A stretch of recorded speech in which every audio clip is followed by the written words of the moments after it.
Welcome everybody to the Deconstructor of Fun Past podcast.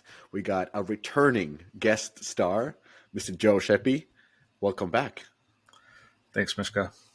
And you are straight out of a board meeting, is that correct? Yeah, I am.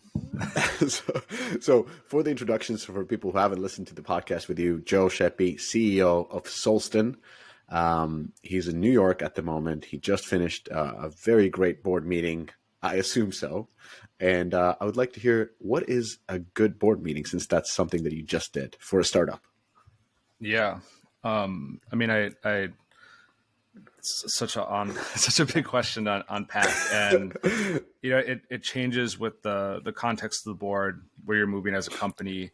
And I think, I get to see you probably get to see a lot of startups too. We're post Series B now. And what was a good board meeting when you're pre-seed or seed is so different. And I think, it's really like, once you get kind of past Series B, the dynamics really, they shift, they change, because you go from a lot of growth stage VCs. And what happens is, a lot of the times those VCs, by the time you get to Series B, they've made their returns. They can go back to their LPs and say, hey, look at Solsten, look at where we started with them, and look at them now. And, even in like bad markets, like if you're a company that you're worried about getting marked down or things like that, they're still happy.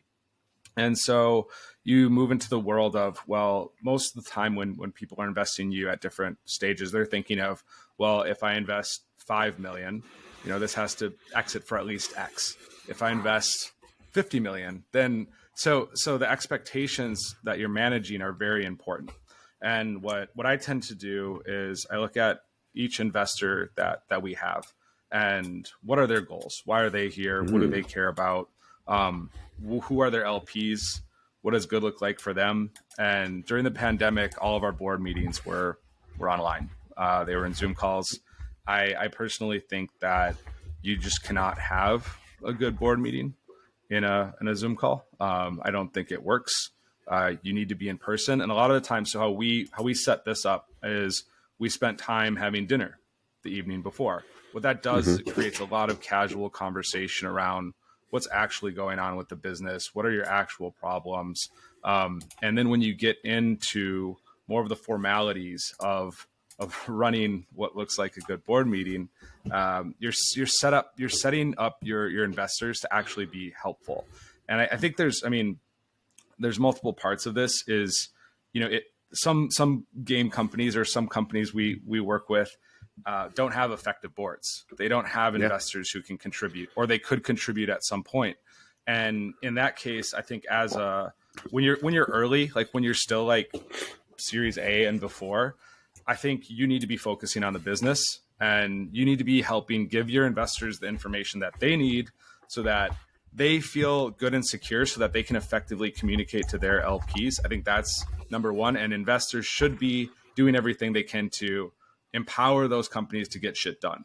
But then what happens is, once you get beyond that stage, you start to have investors that they see a lot.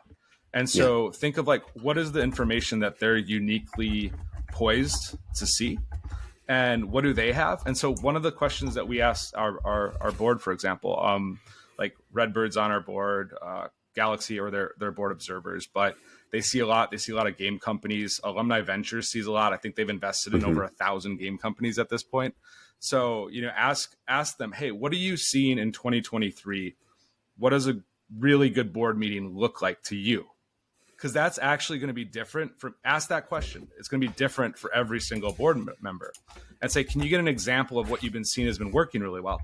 So we actually built our board deck off of what they said. And then the ones that don't provide feedback, that also gives you insight on where they're coming from. I mean, this is like so simple, but yet people don't follow it. You have a perfect customer approach. You're trying to understand not only your client, but like not only your VC, which is it your client, your partner, but also the partner's partners, which is the LP. So you spend a lot of time on figuring this out. And my question kind of like from this is like, how much effect do you have on your board, and how much effect should a CEO post Series A have effect on the board? Because essentially you're really working with this board. Yeah. I think, and you should find a way to get to having a functioning board. I think what's interesting is, so one of our board observers, who's one of the bigger funds that we have, they came out of this saying like this was the best, most productive board meeting we had all year. Beautiful. And so when you look at that, I think as a founder, you've set the railroad for how that's going to go in your seed to Series A. So with Solsten, we didn't take any money from any investor where I said, I can't have dinner with this person 7 days in a row. That was a literal criteria. We turned down some bigger deals from investors where the name was good, the signal was good, but I'll quote Christian Segerstral. He told me this earlier in my career, and he said, kind of what it's like, Joe, is you're driving the bus, and when you're in your seed stage and there's an investor who they want to go a completely different direction than you're still driving the bus, and there's only one other person on that bus. And when you turn over to them and say something, they still know that you're driving the car. But then your Series A happens, your Series B happens, these things, and all of a sudden the bus is full. And if you have a full bus with a lot of different people on that bus, and they all have different ideas of what should happen with the company, and you're driving the bus, because as the CEO and founder, you're probably chairman of the board too at that point as well. So it's that person's job is to construct and make sure board meetings are run very smoothly. That's part of your role.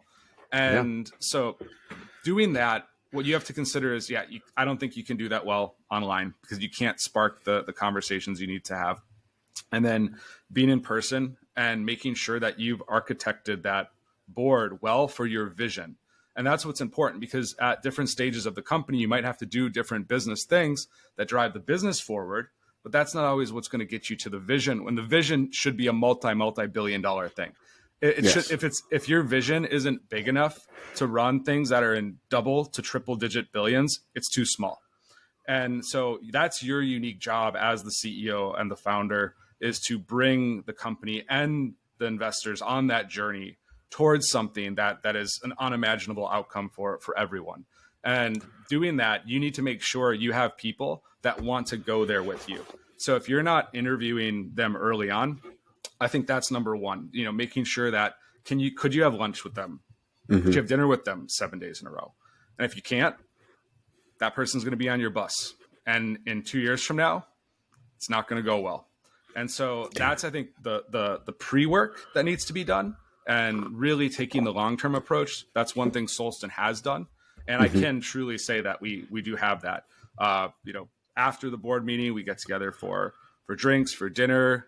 It's usually based on, because there's a shared value, a shared vision. So, hey, we want to be outside. Like, there's not one person there who's like, oh yeah, I want to be out. Like, those are things that I interviewed for. It's like, there's things that, and that's maybe a shallow example, but there's a lot of shared interests and shared crossover with our whole group. And it's a very Solsten approach. Like, that's, as above, so below. We help other companies understand their customer and their humans and their players in a way that, at this point, nothing can get as close as what Solsten does for that.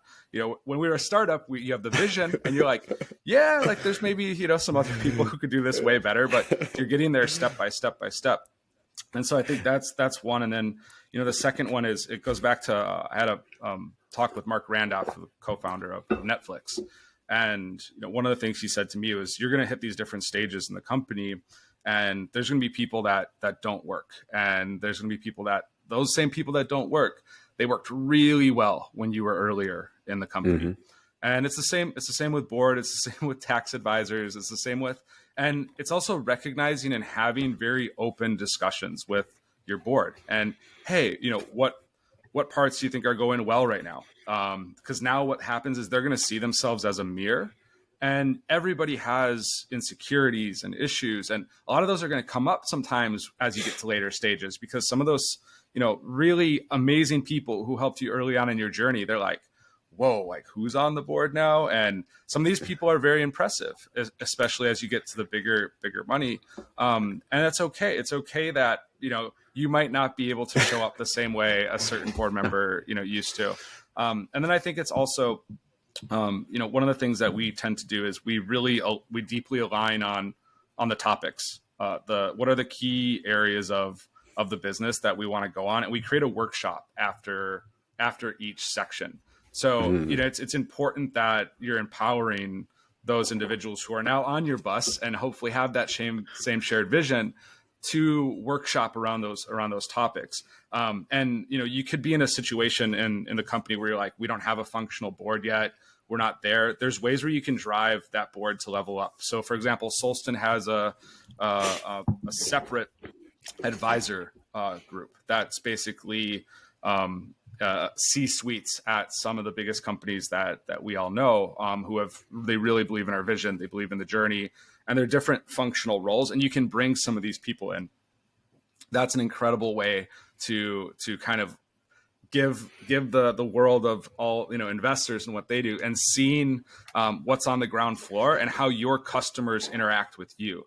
And not always, doing that with the best ones either. The ones that maybe have struggled a little bit too. Hmm. I think being really transparent, and what we try to do is go to wherever all the worst shit is. It's we want to highlight the positives and create a story and a narrative that we know we're going to achieve and what we're focusing on. But at the same time, I think it's really important to not just tell a positive story. We don't. We Yeah. make sure, like, hey, here's this part of the company that we're really concerned with right now. And I think what you'd find is most investors want to hear that. They want to know those things. And this goes back to trust too. And it's what type of investor do you have? Part of the reason why we've turned some of we had some pretty nice offers early on.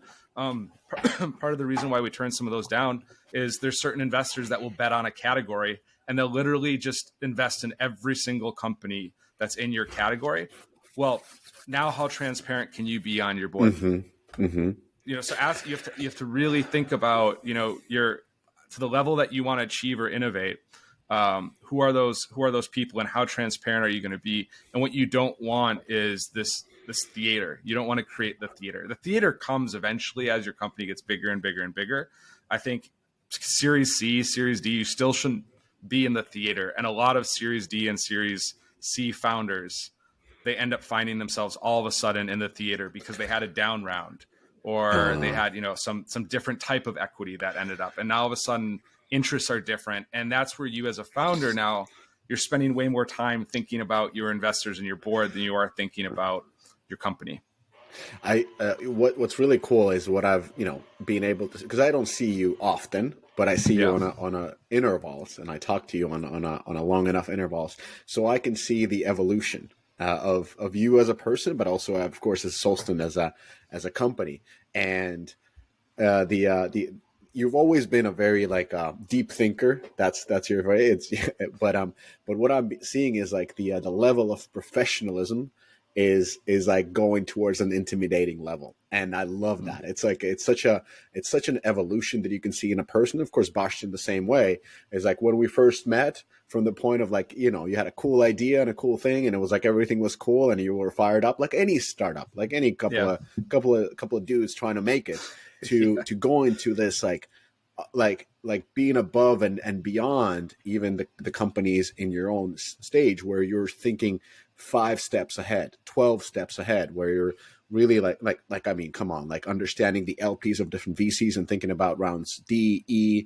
probably IPOs, all those things, kind of like making sure that you're not going to find trouble ahead by not thinking and not calculating your moves right now. And Yep. what I wanted to ask is like, how much time are you spending now on board meetings and board alignment? Like, let's say board alignment compared to, let's say seed and A series. Like, how much has it escalated?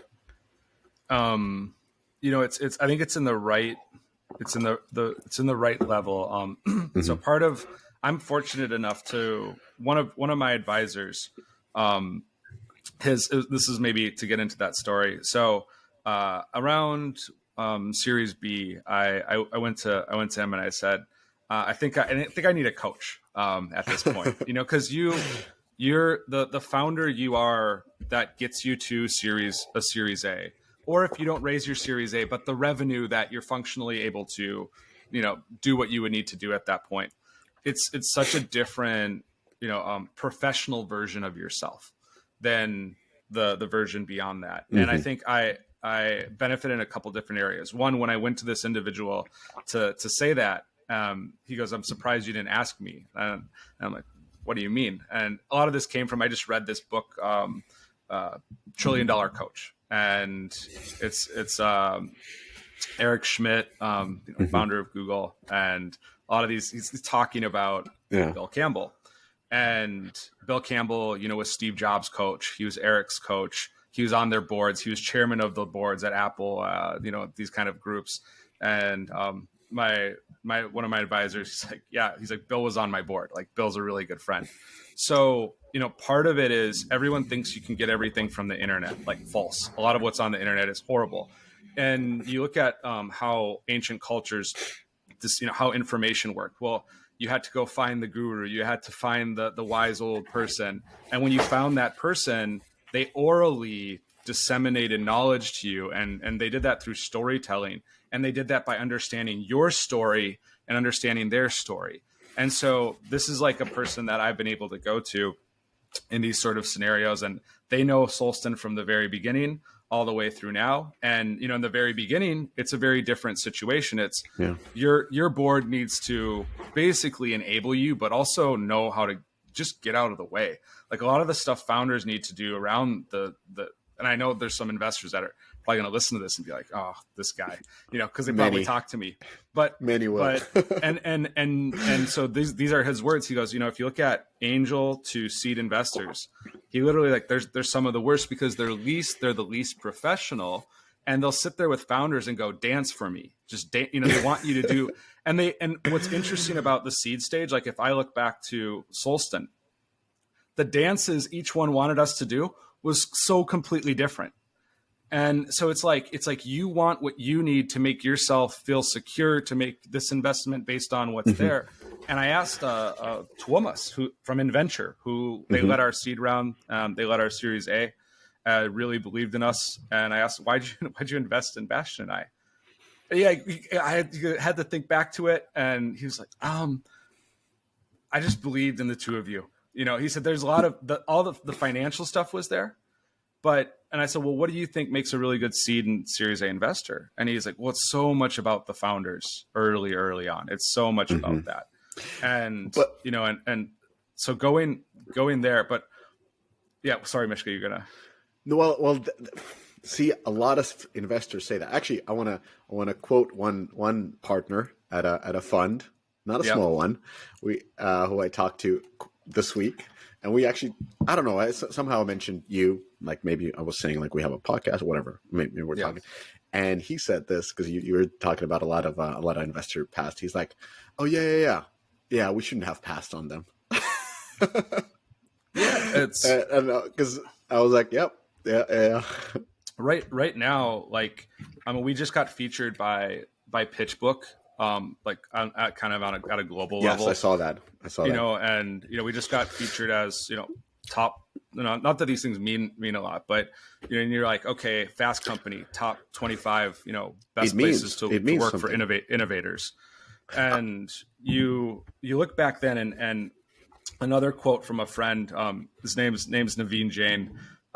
We were talking early on, and I said, like, we're just not getting traction with investors. Like, it's just hard. It's not happening. And he said, talk me through it, Joe. So I talked to him a little bit about what we're doing, what's happening.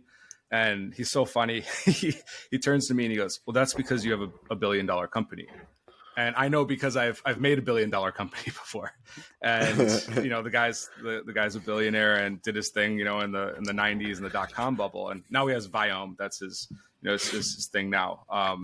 But he said, how big your actual TAM could be is when you tell your story very early on. And certain VCs, like most of them, are just either going to say no or even laugh.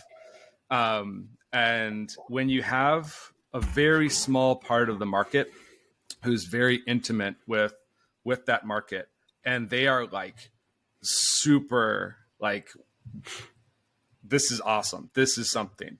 I can't say all the names of angels who we had, but if I think of, like, we had people that I highly respect, and we got them as customers, and I'd get off the call and they go, hey, can I invest in this too? Yeah. And the validation we had from that small percentage of people was, I think that was really incredible. A lot of the, a lot of the seed to Series A VCs that, you look at companies that raise really easily or raise quickly. That's great. And I think it's a different mindset too. It's like, well, you have to look into the actual fund and what have their exits been like in the past, and what are they actually going towards? Like, I knew that Solsten was going to take time.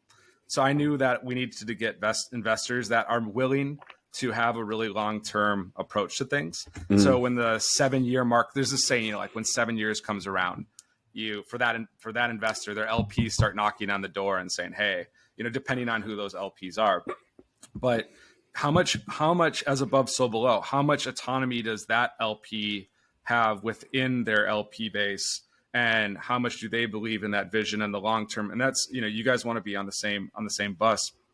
I think going to Series B is where, because, to answer the question on time and time spent, I know we're like, but you go from, you should be really saying, okay, Series A, at that point, your advisors should be, in most cases, way more helpful, because you're so much more focused on product and product market fit.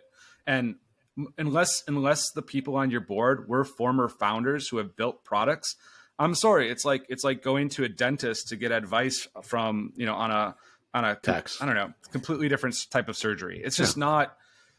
You need people who have been there, who have been in the trenches. But then when you get to scaling the business and growing it at scale, that's where the board that you hopefully have architected at that point is going to be really, really good, because they're going to be so much closer to the market today, what's actually happening within the market, what good looks like, what good doesn't look like, because that's where a lot of product guru type ex-founders, big exit type people, when you're more at that point, a lot of times some of the stuff we'll say, you'll be like, yeah, that was relevant in 2009. So I use this example with one of our advisors. He's amazing, but I went to Bastion and I'm like, the thing he just said is like what baby boomers in America say when they're like, hey, when I was your age, I paid my way through college. And it's like, yeah, that's when being a grocer cost, it's the world we live in today, how competitive it is. And what a lot of people don't realize, like, pretty much every company competes on a global scale now. Yes. You used to compete within much smaller scales. So yeah, there's a lot of things that you said, because I'm like, you're 5 steps ahead of me already. So I was, one of the things that you said, that Inventors said, was it Tuomas from Inventors? Yeah. Yeah. Where he said, like, he believed you in it as a team. And kind of going back to my, even the podcasts on this one with A16Z and other investors, they always say that they invest into great founders. And I've never seen the sort of a thesis of what makes a great founder. Like, is it a gut feeling or a founding team? And so everybody says it, but what does it mean? I mean, it's like in games, does it mean that we worked at Blizzard or Riot that makes us a great founders? And that's and the other thing is, like, why a lot of companies passed. So there's only 2 companies that I've invested into after, like, having a conversation with them without any, like, even an idea on investment, but asking, like, after the conversation or after using their product, it's like, can I invest? And so Solsten is the other one of them. Awesome. The thing is, like, I had the same approach as any investor would be in that situation when I first met you guys at Rovio. When you came in pitching, I was like, the first thing is, like, you're leaning back to the previous, like, okay, they got some kind of like a user research thing. We got a house full of user researchers. I don't need some silly platform to do this nonsense. It's like, I'll just ask one of the dudes or the ladies working in the research center, or, we run Playtest Cloud and we do it. But again, like, I try to actively, like, push away my preconceptions of everything. And, like, okay, let's just have a conversation. And then what I loved about, especially your approach, is because you tell a lot of, like, stories from the past and the insights that you've gotten, and then you get to use the platform and kind of like giving it enough time and pushing away your preconceptions of what you think is the world and how you've used them. As you said, a baby boomer, it goes back to like 5 years ago. If like, this is how games are done, these are the tools that we use, we don't need anything else. Yeah. Sure, but then you're stuck in something. So I kind of like, push that away. Let's just have an open mind. Heard you guys. Look, use the platform, and that was like a no-brainer. And it's kind of sad that I feel like I wouldn't blame the investors, but I think especially a lot of the pre-seed and seed investors have just so many companies pitching to them that I don't even think they have enough time to really get to know platforms, when at the same time they need to understand the games they're being pitched and so forth. So kind of like platforms for them is like, oh, it's not scalable, it's not a VC case, maybe an angel investment case. That's a preconceived notion. You just push it away onto the next one. Is this one? What is a good team? Where'd you guys work at? Oh, okay, this is a good team. And moving on. So yeah, kind of like my 2 cents on that. I mean, I'd encourage anybody to read Unity's fundraising story from day 0 to where they got to. It's on there. You can Google it. And I was talking with David about Unity, and it's like, it's rough. It's a rough story. And the thing is, what you hear as a platform, and we see ourselves more as an engine than a platform at this point. It's because it's alive, it's breathing. Yeah. It's like when people use our product to its potential, it's like my mind's blown. I used to say when I was the head of UX at Big Fish Games, like sometimes you have certain games and you have these like power users and they play the game in a way that you couldn't even imagine. You're like, you developed the game, you made the game, and you're like, whoa. And most game developers are also gamers. And, we say our product's limited to 2 things: your tech stack and the imagination of your team. And when you put those 2 things at a high level, like we basically work with every big name at this point. You see some of the people that get a hold of it and they see what they can do and how you're enhancing their creativity, their imagination to do things they could never be able to do for their audience. And you're just like, holy shit, this is incredible what's happening within this game. And then you wish you could do that for every other game. But I think that imagination limitation is important. And I think a lot of, like you said, a lot of seed and Series A and pre-seed investors, you have to have a vision for if it's a group, you have to have a vision for your group, and you have to have a vision for yourself. If you don't have a vision for yourself as a VC, you're a leaf in the wind. Different companies are going to blow you around in different direction. And most of all, trends are going to blow you around. We hear this all the time. We got this from Alumni Ventures. They're like, all these people are coming to them now going like, you guys are way behind on AI. Who are your AI companies? And they're like Solsten, like when we were raising money and we were saying, this is the machine learning, deep learning thing that we're developing, and I tried to stay away from the word AI because there still is no such thing as actual general artificial intelligence. We're still using technology that was thought through 60 years ago. But at the end of the day, we can do it differently now because of computing power, because of resources, because of data at scale. And if you look at that vision that you have to have as an individual, and this is where I think like some investors bring up things like, we have a thesis or something like that. Like one of the most popular ones, I'm not going to name names, but they came to us and they basically said, oh, we're just developing our thesis on that. And this is when we had changed our name to Solsten. And I'm like, oh, that's interesting. Yeah, because they said they were going to pass. And they said, well, we don't have a thesis for it yet. And I said, well, who are you developing the thesis off of? And they, well, this company called 12 Traits, which that was us. I'm like, that's interesting. And, and I think there's in SaaS, there's been about 2,600 categories that have been created. And it's a very different type of business when you create a category versus evolving a category. Solsten's creating actually multiple categories because it goes beyond games too. I mean, we're literally advancing human understanding as a fundamental science. Like if you look at our patents and what's there, and going and approaching a scientific problem, like if you compare us to Delta DNA. There's no IP that was sitting behind that when Unity acquired that. It's a platform. But if you look at the actual, and this is how games and the whole industry looks at things very differently than, for example, the medical industry, like where we're going through this process right now where we have like Charité in Berlin as a partner, Tilting Point, Tampere University in Finland, and we're using real games to do medical work and actual look at mental health, because the medical industry has a massive engagement problem, and games have, we fixed the engagement problem. We know how to do that in our industry. And so you look at, things like this and how the medical industry looks at patents.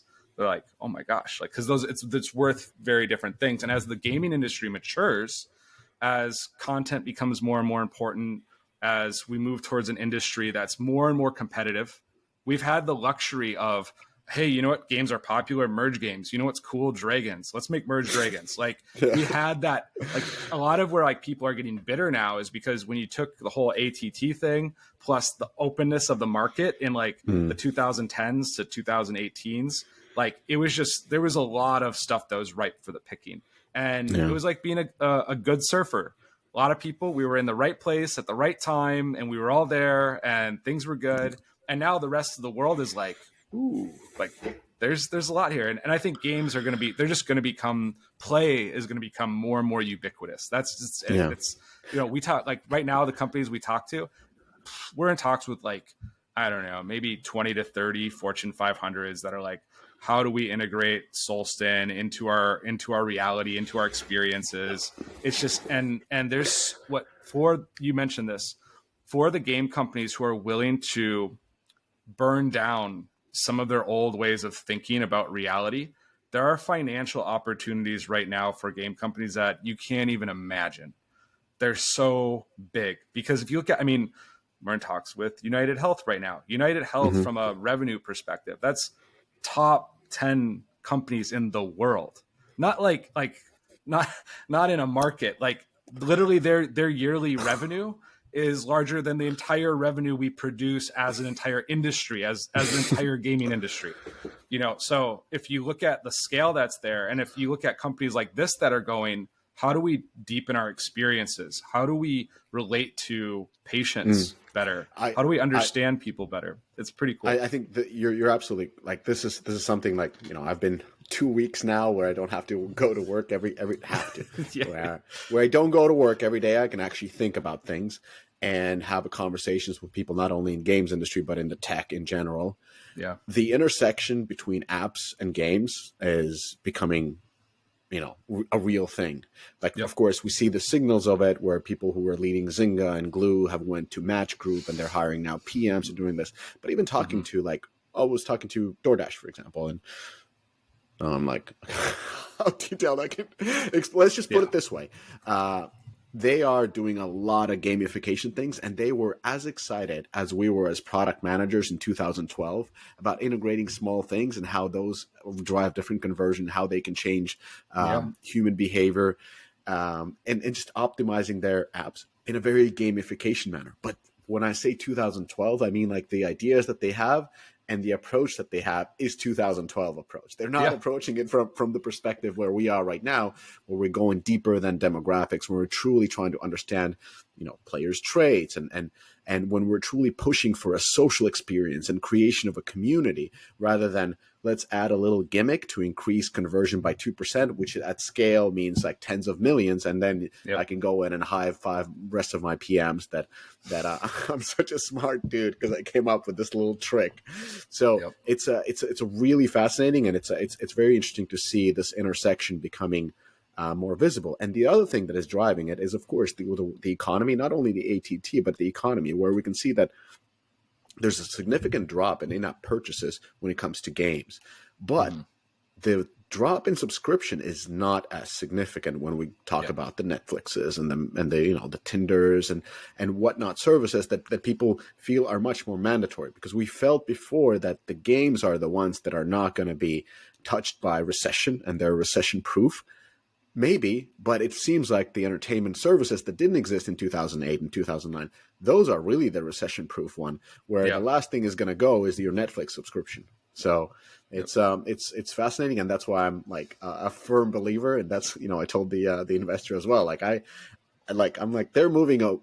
They're not moving away from games. They're expanding to all the other one. This was just the tip of the spear, and they're going to take the whole spear, and that's where it was like, yeah, you're probably right.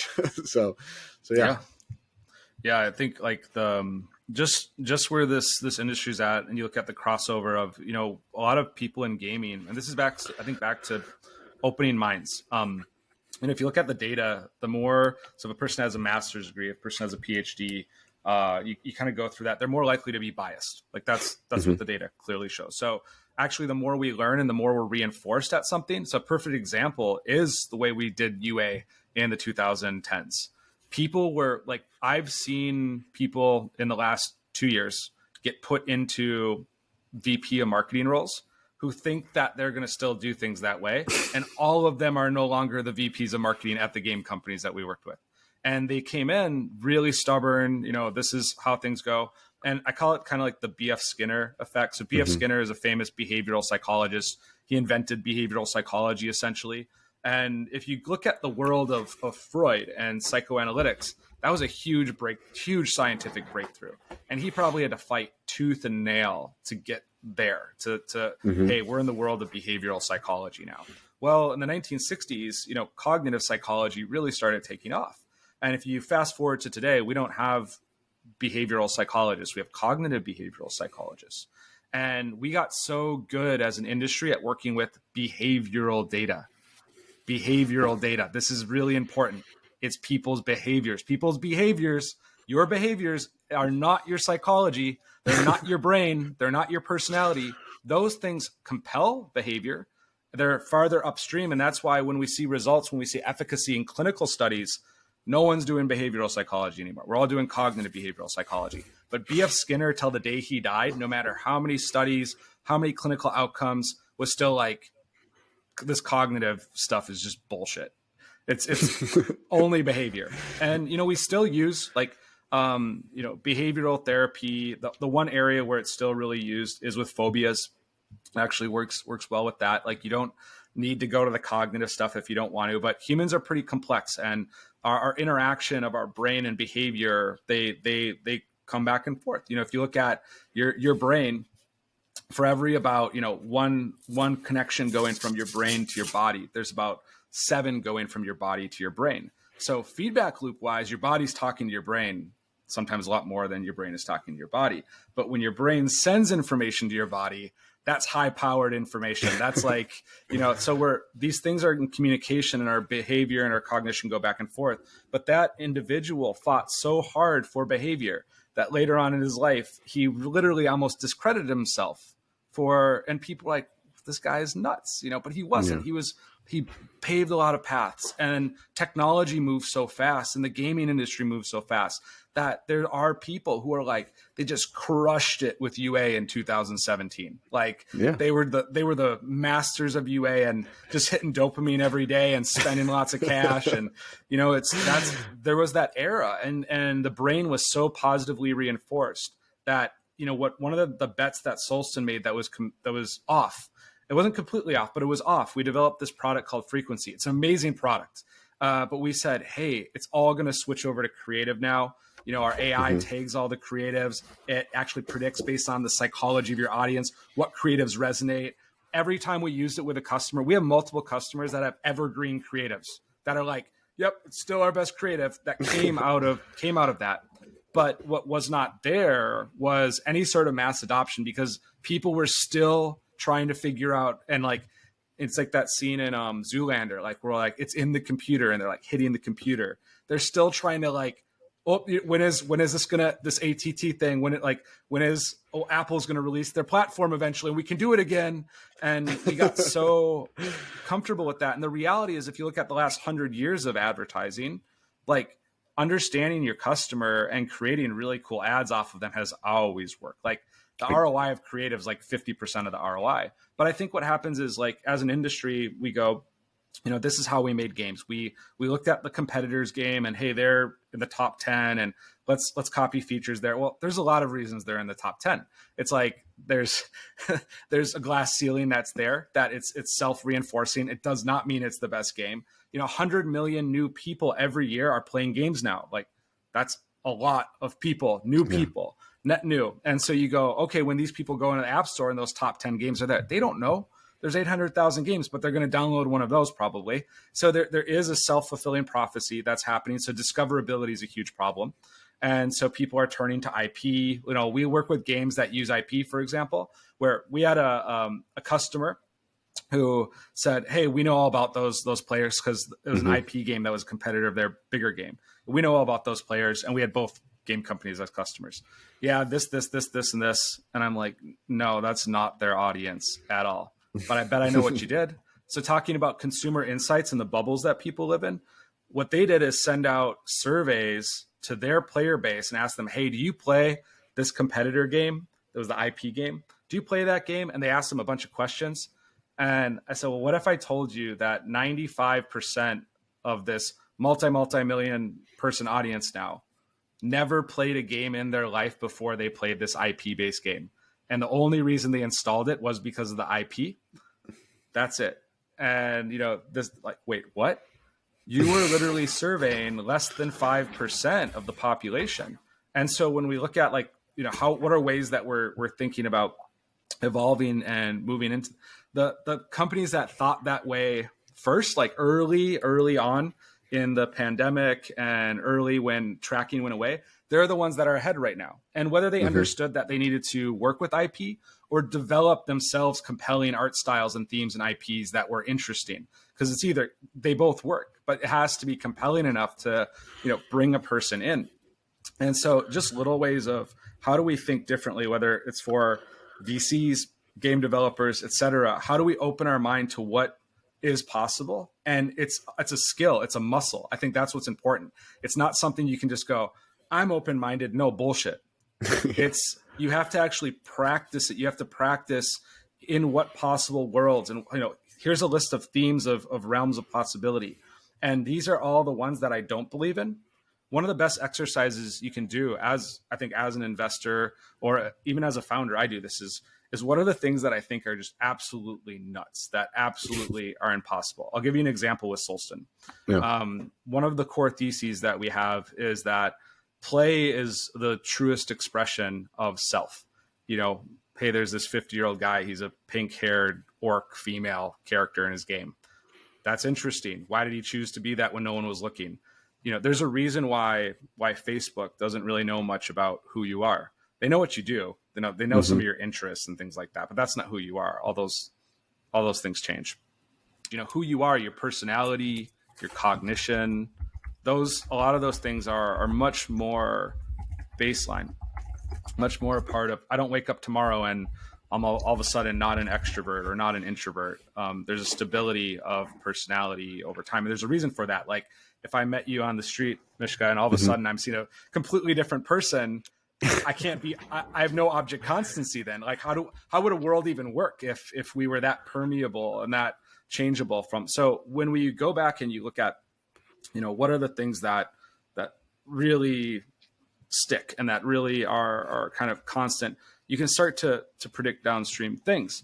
And play is just incredible for that. I used to be an adventure-based psychotherapist. I don't know if we talked about this too much, but I did probably on the previous podcast. Yeah, probably. But I was a clinician. I worked with people, and one of my favorite activities was this canoeing activity. You get like this couple. There's typically a husband and a wife in this sort of scenario, and you tell the husband you're going to canoe 45 degrees to the right and then 45 degrees to the left and end up at this point over here.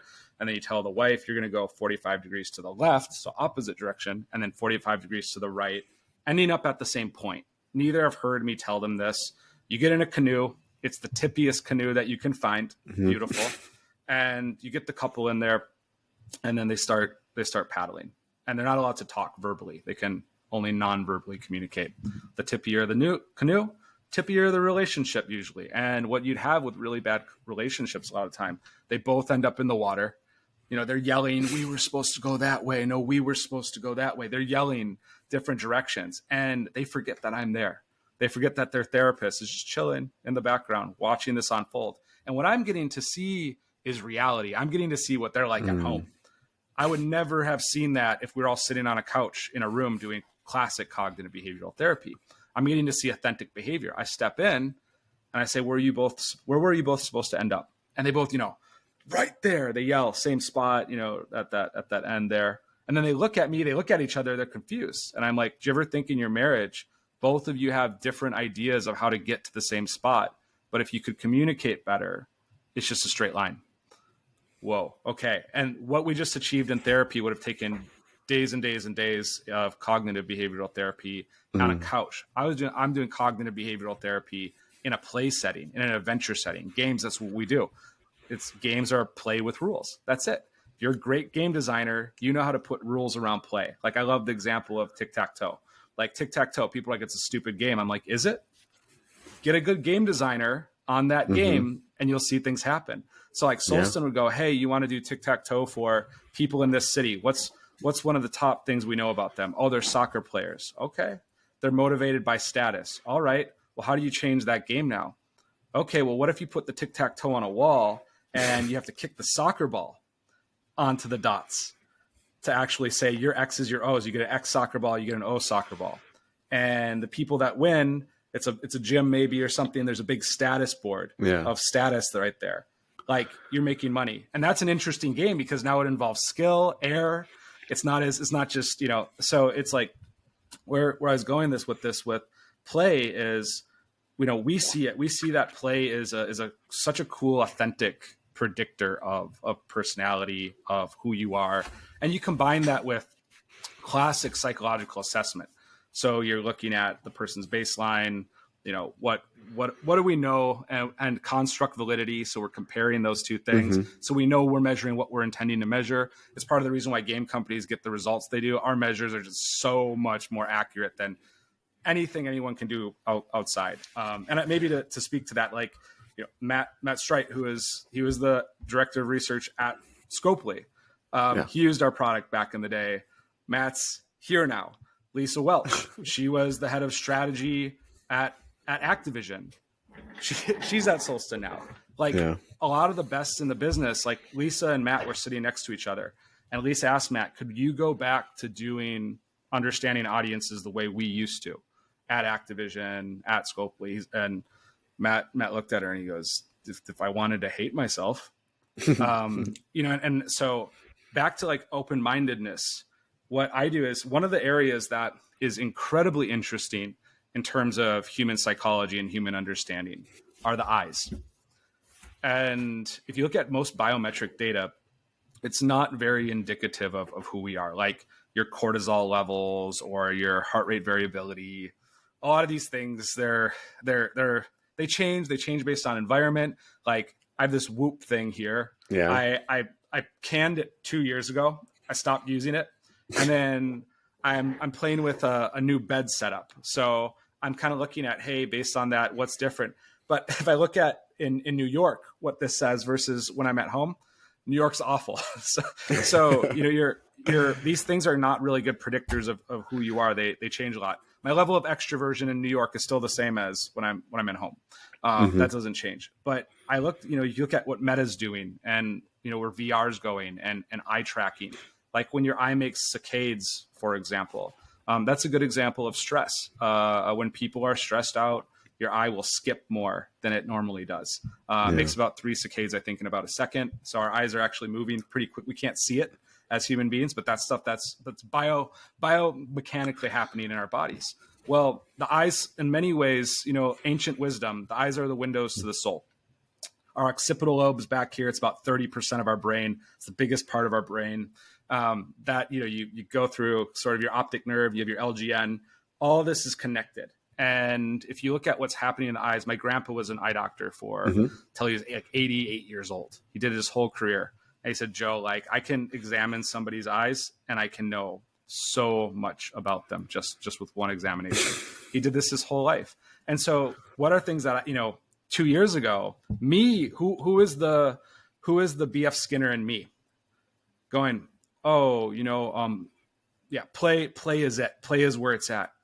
And I go, biometric stuff, no way. No, all that sleep tracking stuff, that's not going to get us any closer. But I have to look at those things and go, well, what if it does? What if it could? There was one of the ex-Tinder founders goes, I'm releasing a mental health app that tracks mental health through phone usage. And my preconceived things that I've learned throughout my whole career is like, no way, impossible, no way. I have to step into his shoes. And even though he wasn't a practitioner in his past, like I was, even though maybe he's got something there, and I have to open my mind to that, and I have to play devil's advocate to my own self.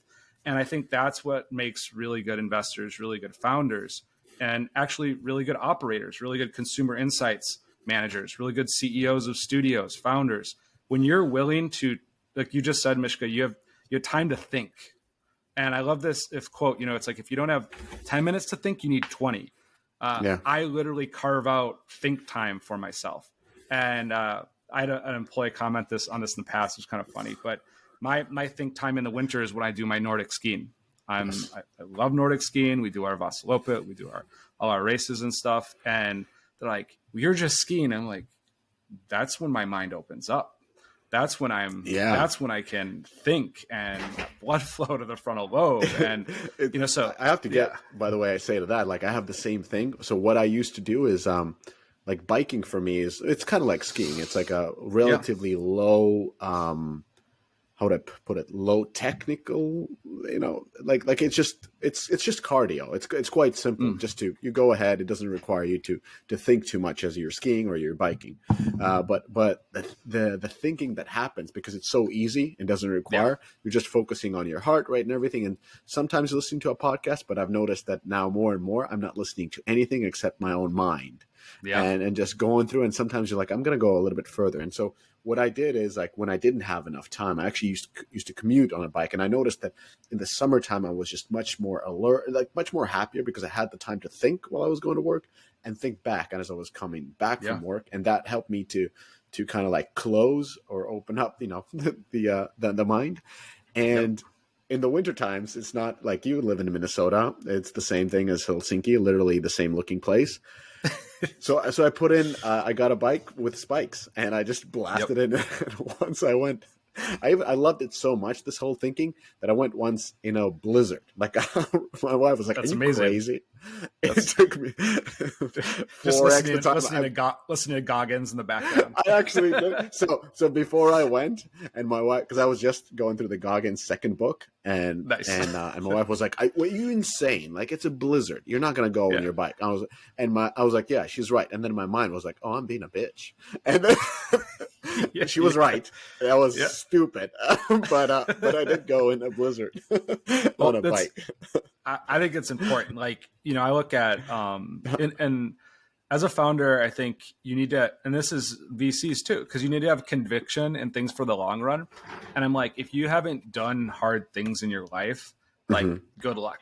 So I remember I skied the Vasaloppet, and it was, this year, it was minus 48 Fahrenheit, which was minus 40 Celsius and Fahrenheit is the same. So it was cold, and no one showed up. I had to sign a death waiver. It's pretty long. And I remember going through that and finishing, and everything after that, whether it's running a business, whether it's raising money, it's easy, and when you've had those sort of hard experiences, I think it's why a lot of founders who have big exits or become successful, I'm like, oh, look who's doing an Ironman. It's almost like they have to do hard things. But what I think it does do, like there's this research showing that, people who survived the Holocaust, for example, they ended up all living into their late 90s. And, you can unpack what that might be, but I don't think a lot would stress you out after that. Like not much. Like you wake up and you've seen those, and it's not that we should be, obviously, creating horrors, but in our day-to-day life, I actually think if I was there, I'd be like, fuck yeah, Mishka, let's like go bike in that blizzard. Cause it's like, even if it's stupid, and even if you're still in Helsinki, you're still in a place where you're not in wilderness. Like I'm a wilderness first responder. If we were 4 hours away from help and you're like, Joe, I'm going to go off and do a little bike. I'm like, no. Like, yeah, exactly. But when you have like infrastructure and things around you, like when you do Vasaloppet in -48, there's still medics there. There's still a city that's right next to you. There's infrastructure. And it's like, you can do, that's part of what adventure therapy is about. We have a list of all the different adventure activities and their risk profiles. And the idea is, how do you allow people to experience hard things in safe ways? Because what that does, and this is a lot of what really good games can do too, it activates your nervous system. So your adrenaline, your epinephrine. Epinephrine is like a neural lubricant. It allows your brain to relate and move in ways that it couldn't before. So if you want to rewire a brain, think of like, PTSD. There's a lot of epinephrine in that event. Bad things happen. Your brain's like wired for that moment now because that's threatening your survival. Well, you know what? It works in the opposite direction too. If you want to rewire something in a positive direction and you have epinephrine in your brain, it's a much better environment. And people go, well, can't we just inject people with epinephrine? No, other just take a pill. It's why this kinesthetic metaphor, these visceral moments of place, of time, of all these things that are happening are so important for ingraining those memories, ingraining those moments with behavior. And so, when someone says like, I'm going to go bike in the blizzard, and I'm looking at, they're in Helsinki, they're fit, they're well geared up. We have this saying in the Nordics and Minnesota, no bad weather, only bad gear. And, I'm looking at the risk profile. It's actually pretty low, but it's an incredible opportunity to do something hard where maybe there is a little bit of adrenaline, and it's a brilliant moment to, if you want to change how you think, that's the moment that you're going to change how you think. Yeah. And when you have the right mindset, even like, again, like, as you said, there's nothing to it. It was a blizzard. All right. I was the only one outside, but, and then your mind is saying like, the bike doesn't move very well in a blizzard. Yeah. And you're like, how come it's taking so long? It's the same path I've gone through 3 years in a row. Yeah. And then you want to quit. And then because of, the David Gogginses that I was listening to, I was like, great. I got the quit sound in my head. Now I need to keep going. So it's kind of like great to get that, because you don't, like, oftentimes we don't get the quit sound. Like, I mean, we don't. Yeah. It has to be really hard before your mind is like, what are you doing? Like, let's leave the bike here. Let's take a bus. Like, what are we going? Yeah. I think, that's where, you look at like, well, what's the psychology? Okay. You're setting up your founder base, like, and you're thinking way ahead of time. And I was, when, we back in the day when we were working with Scopely, Henry Lowenfels, I didn't know him. Henry's amazing. I didn't know the guy, but I walk in the room and Henry's like, are you a wrestler? And I was like, yeah, because Henry wrestled in university. And I was like, yeah, now he just runs. He's like, yeah, exactly. And then he's like, but you look like a skier too. Are you from Minnesota? Because he's starting to connecting dots. And he's like, do you know and he mentioned a family name. And I'm like, yeah, my dad mentors their son. And he goes, oh, that's my cousin. So it was like, this happens all within like 30 seconds. Never met Henry before, but we have talked about wrestling, and wrestling is a thing where if I started doing when I was 5 years old. It's a thing where, pushing your mental limit every time you have a match, you're at your mental limit, because it's two people physically trying their hardest at their ability and skill level to overcome another human. Yeah, and it's very pin them. It's pin incredibly them or push them. Submit. It's you're submitting that person, and it's different than like jujitsu. Or I did quite a bit of jujitsu when I was in university, where it's like somebody can be very technically skilled, and they got you in that, and then you go roll again, and then you got them. And it's almost more like a little bit of a repartee that happens. We're like in wrestling, when someone wins or pins you, they just submitted you. There's this like deep human, and you're doing everything you can to make that not happen, and you have to walk out of that as a 5-year-old kid, understand that, that's the psychology of that. And that's why hard things, I know there's the Hard Thing About Hard Things book, but it's I think it's important. And, you know, the only thing I would have said if I saw you in a blizzard with a bike, I'd have said like, Mishka, like we're in Finland, we Nordic ski here. Like, let me help you. Let's go get some skis. Like, yeah, or at least get a fat bike. Like, these are built for, like when it's snowing a ton here, I'll go out and I'll get on my skis and I'll see all these like fat bikes now with the spikes, and I'll see people on the Nordic trails, you know, like they're going, and sometimes they'll even hook up electric shit to it. I mean, you're still just cruising past them. I'm like, hey, like we've been doing this for 1,000 years. There's a reason probably why we could ski, but it's a technical stuff. I do have to say, like I've also done a lot of like jiu-jitsu, but I moved more towards submission wrestling, which is like the same thing but without the pajama, which makes it a little bit faster. Get the singlet on. Yeah, but it's, well, you can go singlet, you can go shirtless as well. It's like the type of a thing, because it was good when I was traveling for work. I could go to any gym, like jiu-jitsu gym, and just shorts. You know, you could have a t-shirt and they will be fine if you don't, because it's like, let's wrestle. It's kind of like that. But the submission is it's so primal. And the best thing about the grappling is like you get that you can go 100% because you're not hitting anybody. So that allows you to give you everything.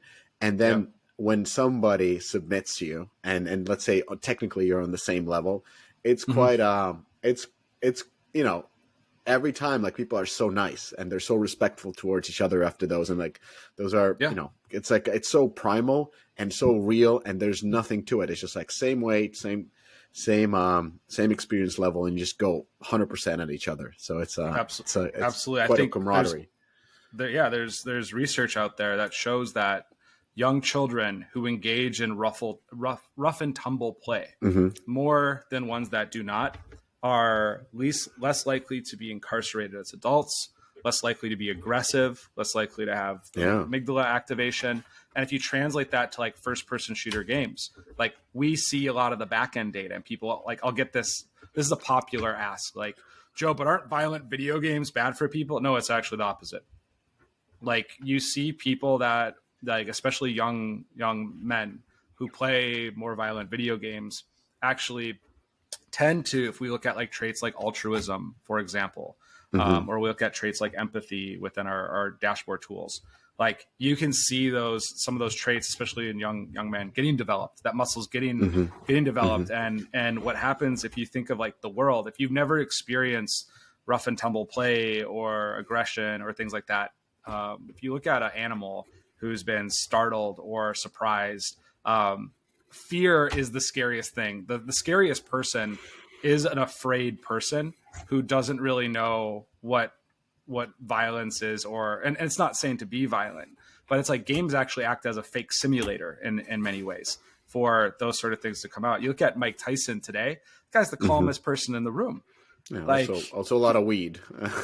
You know, but you know, if you think of there's no one that's probably that threatening to him. Yeah. So his threat response threshold is so high for that guy to have a threat response because of who he is and what he's been through. Where for people, if you've never experienced hard things, if you've never experienced rough and tumble play as a kid, and somebody like nudges you, you might have a person might have a threat response to that. And so, I mean, the only thing with violent video games and the bodies of research that I've gone through is there was a study where they had kids with first person shooter games shoot compared to police officers, and they did more accurately shoot than the police officers that were part of the study. So yes, games do train cognitive things. They train physiological things. They train behavioral things. Like, games are powerful. Play is a powerful teacher. But if you look at, you know, a lot of the people that go out and do crazy stuff, it's like they probably could have been very benefited by rough and tumble play, or, you know, playing some games that, you know, might be a little bit more aggressive or things like that. Like so hockey. Or play hockey. Yeah. Listen, you know, it's a beautiful sport. I want to not switch gears, but talk a little bit about something that you mentioned, like briefly, which was the reward that you got as top 100 place to work for, like top 100 tech So it's Fast Company. It's the top 100 places to work for for as an innovator. Yeah, exactly. So that's a really impressive. And well, I wanted to ask kind of like a question for folks, for the few thousand people who have listened to us talk over the years. But like, can you walk me through just what's the path has been from 12 traits to Yeah. Solsten, and how did you achieve that? Like, how do you like becoming like top 100 place to work for an innovator? Yeah, I think it comes back to the very, very beginning. I think one of your jobs as a founder, and whether you stay the CEO or not, that's fine. But Mm-hmm. setting down really and really deeply thinking about your values and the values of your company. And there needs to be a Venn diagram of the two. Your values should not be your company's values, but there needs to be a crossover between those. So one of the exercises that I often do, and I have team leads do this, and because it's not just about the culture that is the company. Every single team within your company, as you grow, should have its own brand, feel, and culture. Like, what does it mean to be at Solsten Engineering? What does it mean to be at Solsten Design? Like, there should be visceral feelings that you get when you hear Solsten Design. There should be visceral feelings. I know most people who are hearing this don't have that visceral feeling yet, but we have Mm-hmm. to think that way. What are we creating? So what I'll tell employees to do, so on a personal level, think about the 5 most impactful happy events in your life and write down the 3 values that were present during those moments. Now, do that for all of those. Circle the ones that were most in common across like the top 5 events. Those are values that are very important to you. Now look at the top 2 to 3 most unpleasant, worst moments in your life and write down the things that came up for you, whether it was neglect or there was violence or whatever they were. Now inverse that. What's the opposite of that? Those are values that are also really important to you because there's this kind of hedonic version of happiness, which is you take pleasure minus pain equals happiness. Mm-hmm. Well, it's how for a lot of people, because most people are hedonic, most people aren't Buddhists in a tower. And so we have to look at forming that as a company, as a breathing organism. And when you're a startup, you're like a 5-year-old. And then we're Series B, we're maybe a teenager. Our level of self-awareness of who we are is reflective of the environment we're in, the people around us. So what we do is we do this as, I have individuals that do this, and then we do this as a team. So we say, and we use the same value assessment we use for players at Solsten. So, it's literally the top values that we've statistically seen show up over and over again that are generalizable. Like, you might have a unique value to you, and that's okay. Mm-hmm. That's cool. But it might not be relatable to the rest of the world. Like, if we looked at Goggins' values, they're probably pretty unique. And that should be the case for you, like develop you. But we do this with the company and we say, what are the top 3 moments you've had at Solsten?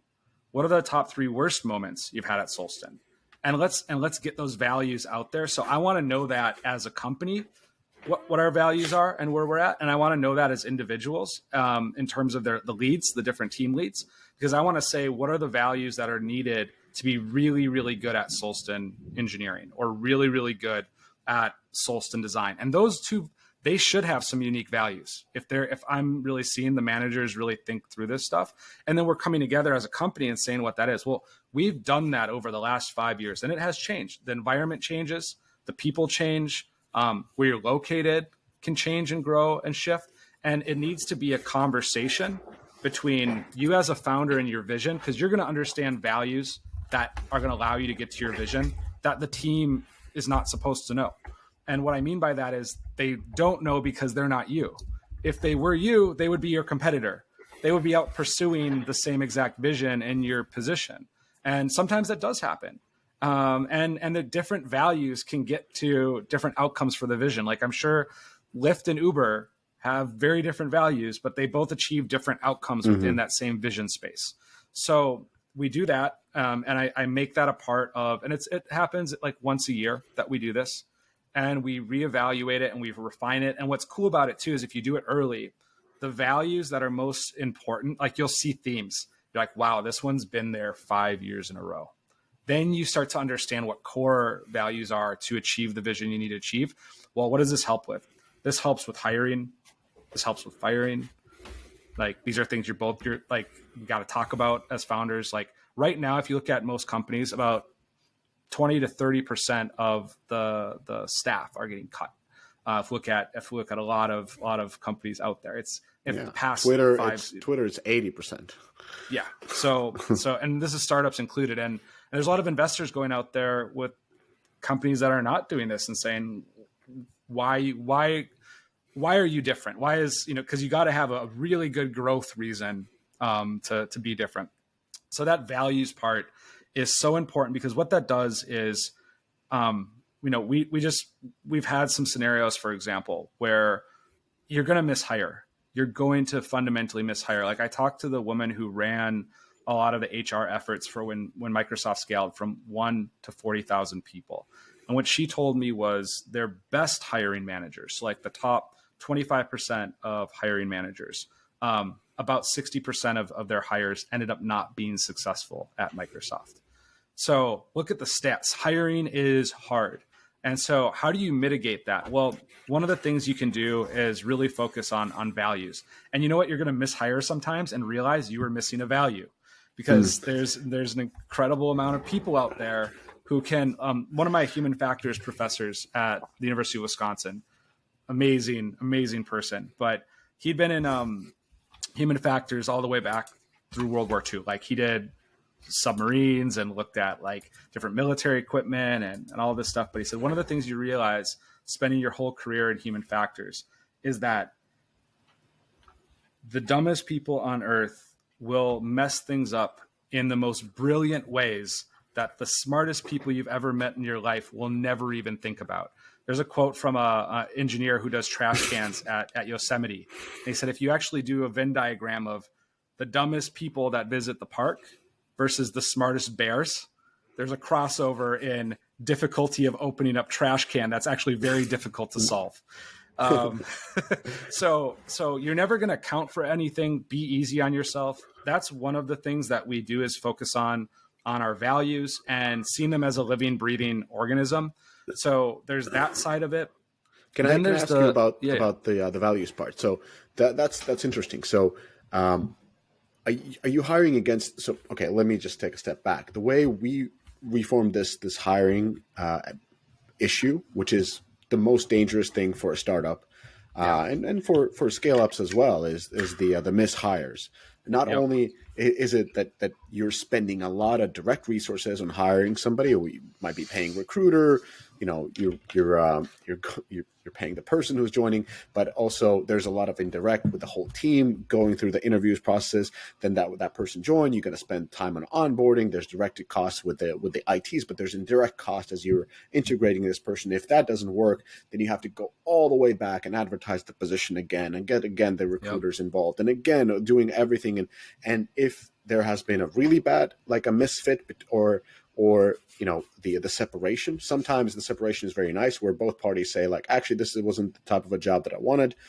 Actually, you don't really fit. And we just shake hands and say like, all the best to you. It was great that we gave it a try. Maybe sometimes in the future that can happen, but it can happen also that it's such a poor cultural fit that there's going to be problems inside the company, and those are again intangible damage that is being done. So there's a lot of direct, indirect cultural damage that can be happening through wrong hires, and that's why it's imperative to get your hiring process right. So I'm kind of leading to a point. What we did is, of course, we had values. That's an important part, and they were evolving them, but we didn't use company values for hiring that much. The company values was more like, how do we work? Like, what are the guardrails to get to the mission of the company?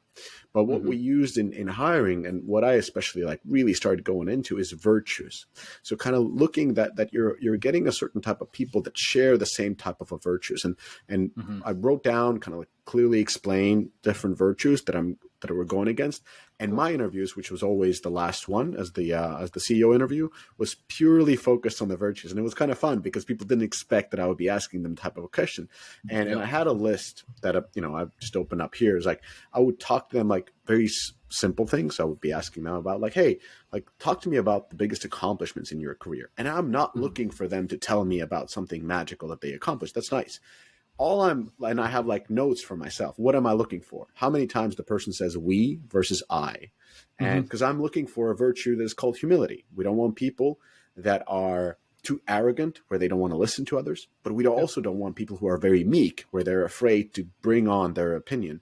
And I'll be talking about them. How did you handle your failure of that learning? Like what did they take out? How and there were things where I was kind of probing of like, for example, how well do they understand themselves?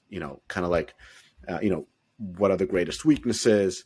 What would you change about, or what would somebody else say about you? So I had like multiple different questions that I would pick up from those categories.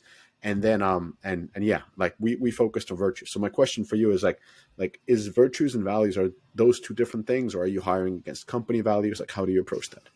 Yeah. And so this is maybe to answer that question properly. Part of why hiring is so hard. So I heard this from a general partner at a big fund, and he said, founders need to be doing interviews all the way up till you're about 300 people. It's like your team's going to not like that, but it's important. So here's the reality, and here's part of why Solsten exists, because we are fundamentally exploring and understanding what human nature is. We're adventuring into the abyss of what is human nature. And we already are scientifically way beyond any medical or university system in terms of what we do at Solsten. And so part of the problem with founders doing that, people like you and I do this too, because it's one more data point, but A, people are poor observers of their own cognition. B, we are poor observers of other people's cognition, especially in Zoom settings. Yeah. And C, impression management is never at an all-time high than in an interview process. So if you look back to clinical psychology, people like who are cluster Bs, borderline personality disorder, narcissistic personality disorder, who these individuals often, they're the first to call another person a narcissist or something like that. They're big projectors, but they're, we can know people in the media who talk like this and act like this, but they are some of the best people at interviewing, some of the best. And so when I ask a question, like I'm looking for humility as a virtue versus a value, virtues are much more evolved values. They're values with a vision is how I like to think of what a virtue is. And so most people, if you interview for virtues, most people don't have virtues. Values are one of those things that are interesting psychologically because they are not pre-installed. So your personality, there's many aspects of your personality, like your nose. You have grandpa's nose, you have grandpa's eyes or grandma's eyes. Like there's aspects of your personality that are pre-packaged, pre-installed. And a lot of who we become as an adult is how we choose how to express our cool amalgamation of traits. You're really the shepherd of your genetics. You're not your mom. You're not your dad. If you actually look at your genes, you're your great-great-grandpa. You're your great-great-grandma. You're all these things together, and your job is to shepherd that. And your job it's the classic story of like the one son was an alcoholic, the one son never drank, and both of them were asked why, and both of them said because dad was an alcoholic. It's two different outcomes, maybe the same behavior, maybe the same personality traits, but different choices in terms of expression. And so when we look at that, for us, this is something that we did a really good job of, and this is like the humanity of a company. We did a really good job of this in our first 15 hires. So I sent out psychological assessments and I looked at assessment data. And the thing is, so a lot of what Solsten does is, you say, oh, we're going to develop a survey. We're going to develop a questionnaire, a question like, hey, tell me about your past achievements. And you could do that in a questionnaire and have people write that out. And then you could use an NLP model to just look at, things like we or this or that. And you could actually use that model to track against employee success KPIs that you track internally too. So you could fundamentally over time create an actual model that could help predict that just based on that question. You could get a score from that. The problem is a lot of assessment questions or a lot of survey questions or interview questions are not assessing. So a good example is like if I ask you, on a scale of 1 to 10, how happy are you as a person? I'm like an 8 maybe or 7. Depends on the day. It depends on the day. So that question has really bad reliability. So we're going to get different questions, different answers every single day. But actually, if we look at the construct that question measures, and I've looked at the construct that question measures, it doesn't measure happiness at all, not even a little bit. It does slightly measure indulgence, slightly. So there's, above a flip of a coin, people that are more indulgent tend to be more likely to say they're happier on most days. But there's way better assessment questions for measuring indulgence. So you need to work with a company like Solsten, or there's like, there's like Pi Metrics and some HR hiring groups out there that the thing is they're just the accuracy of what they measure. We don't offer a hiring product yet. That will happen in the future. I'm going to leave this on the DL. But because of what we do at Solsten and because we're measuring what it means to be human, and we're measuring that at high levels of accuracy, we're able to actually see some of those things. So we did a really good job of that in the first 15 employees. Then we started to scale, and this is where I'm not scalable because I was the one person who could deploy these assessments and read them. Yeah. And go, we need our own internal one that just scores all this stuff. That's where I was mentioning like a model. And then you have the right assessment questions. So, what is the right question that assesses that? Well, you need to hire a psychometrician who can look at things like construct validity, reliability, all this kind of stuff. And so as founders, sometimes we ask questions like that. And actually we're getting, maybe we're measuring impression management because people can manage their impression on an interview. They can't manage their impression over time playing a game. It's the same reason like borderlines, narcissists, people will get in relationships with them. They're like, the first 3 months were amazing. It was so good. And then fourth month, fifth month, you can't keep up a show forever. And that's back to why games, so one of the things we would love to do in the future is actually partner with some of our customers and use their games as hiring apps because the masks go away. Like who you choose to be when you play is very different. Now, once the person knows that it's being used for a hiring scenario, they'll try to modulate behavior. But I'll give you an example. Like we used to work with one of the Major League Baseball teams at my office when I was doing neuropsych assessments, and pitchers in the major leagues, if they want to get Adderall, they have to do neuropsych assessment. It's a performance enhancing drug, helps them focus. So there's a lot of pitchers that want to get Adderall. Makes sense. Of course. I think I might have ADHD. I could. There's a lot of people that might think that. Well, you need to get an assessment. They'd come in and they'd literally try to trick what's there. And the thing is, the way really good clinical grade assessments are built,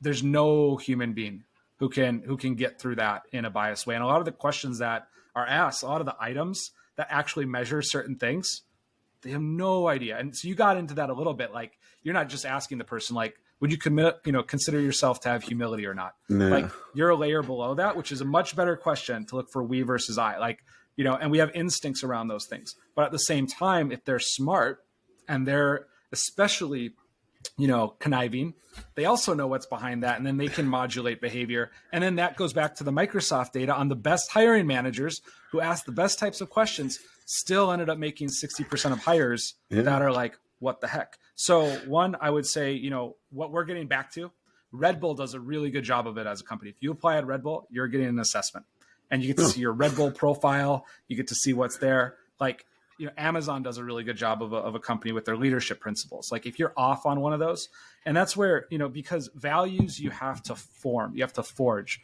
They come from society. They come from reading. They come from interactions with your day-to-day life. And if we look at who humanity was, pre 10 commandments, like the 10 commandments, literally one of, thou shalt not kill. That literally had to be said. Why did it have to be said? Because people thought that was okay back then. Like if you think we're not living in a better world today, like read history.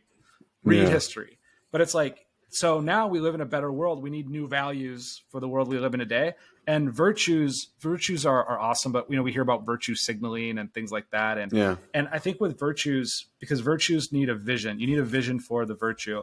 And so values, I think they're if you look at values and principles, like for you as a person, you should seek a life of virtue. I mean, that's very Marcus Aurelius. And he would add to that, in accordance with nature. That would be his quote. But, the Stoics. But if you look at, first you need values to kind of get to principles. So if you don't start with values as a baseline, you're going to have a really hard time with principles. And once you get those principles, like I mentioned earlier, these are the values that we continue to see show up after the past 5 years, even as the economy changes, even as the market changes, even as Solsten changes. Okay, yeah. And then from what are principles, what are those example values that you have? Like, can you kind of walk me through those? One of them is humility. Yeah. And humility tied to work ethic. And so what you end up doing is same. I had Greeks, like a humility and hunger. One of our early ones was humble and hungry.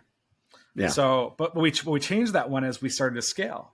The humble part stayed. The hungry part fell away a little bit more, because sometimes you need people as you scale and as you grow, who they're just really good, solid bedrocks. You don't need, you go early on, especially the more scientific problem you're solving. You need rock stars, and there's a transition to bedrocks. Yes.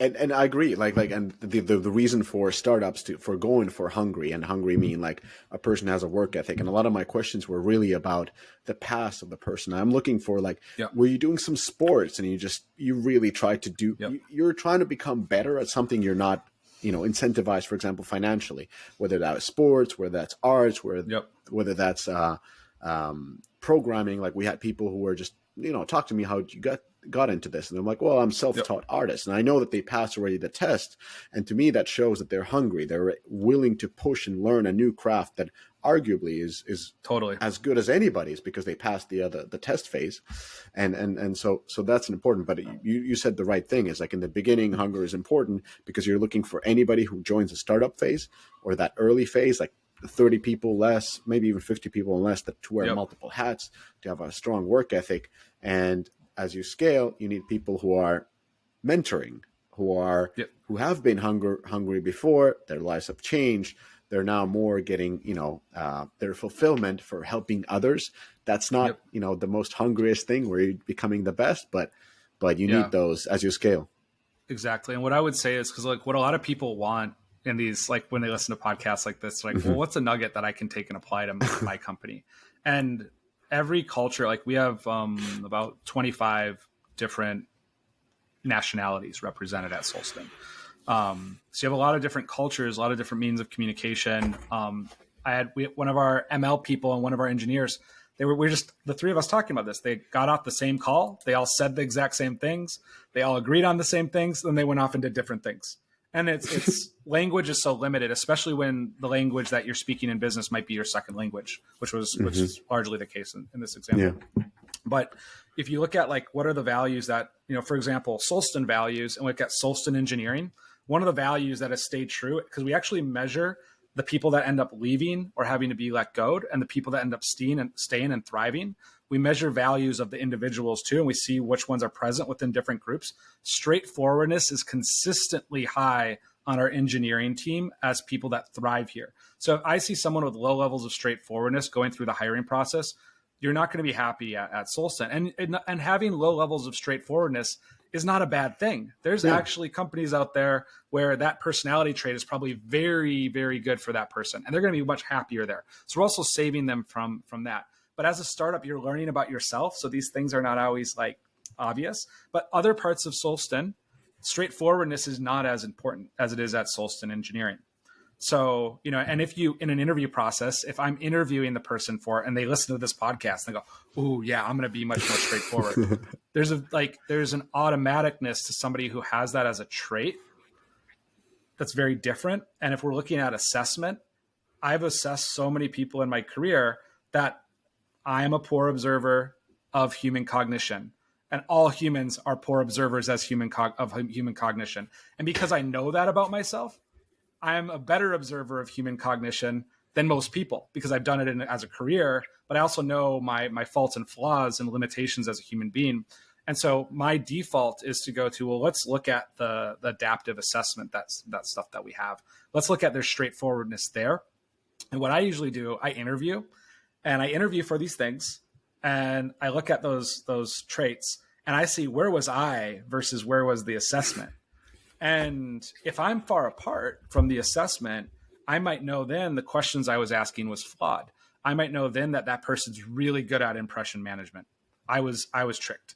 And it's, I think I always say this to people, like I was, when I first became a therapist, my, mentor, she asked me, what's one of the populations that you're not interested in seeing at all? And I said, addicts, like drug addicts. Mm-hmm. My next day, every patient was a drug addict. And I saw a lot of heroin addicts, people that were going through their journey, on drugs like Suboxone and Subutex, trying to, wean off these sort of opiates. And if you think you're good at lying, you've never met an addict.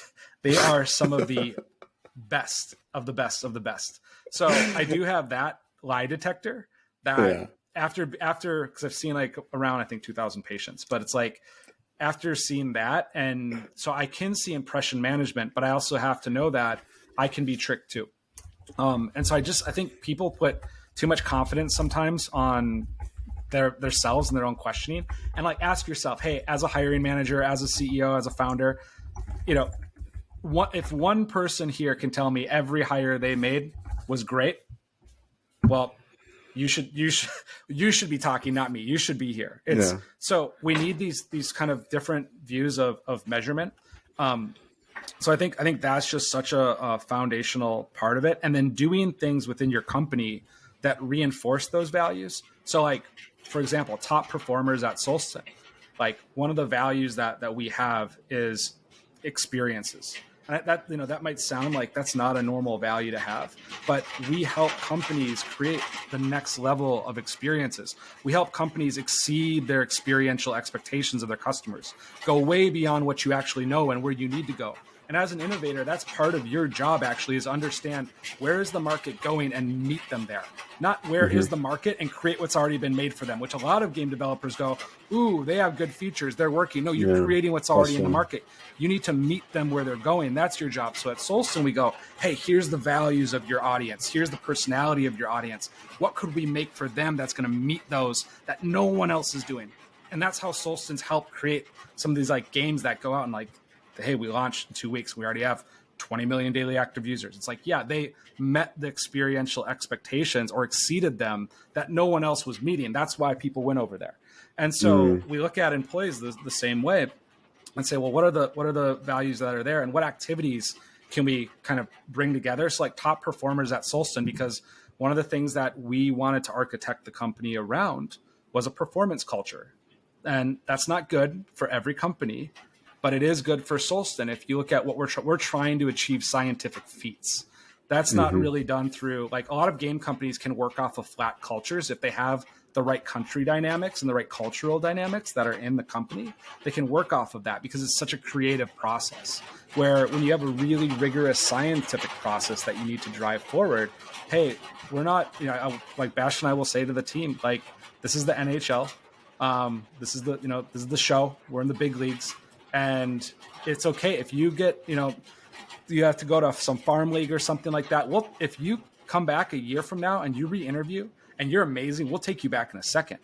It's a lot of times it has nothing to do with the person when we need to move on from a person.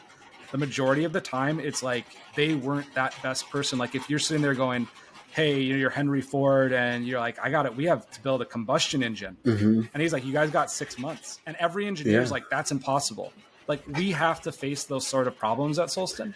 And so, looking at that performance culture, and then what is the psychology of somebody who thrives and loves that type of environment? It's so different than some other types of environments. That's a fascinating point that you're putting in, is performance culture.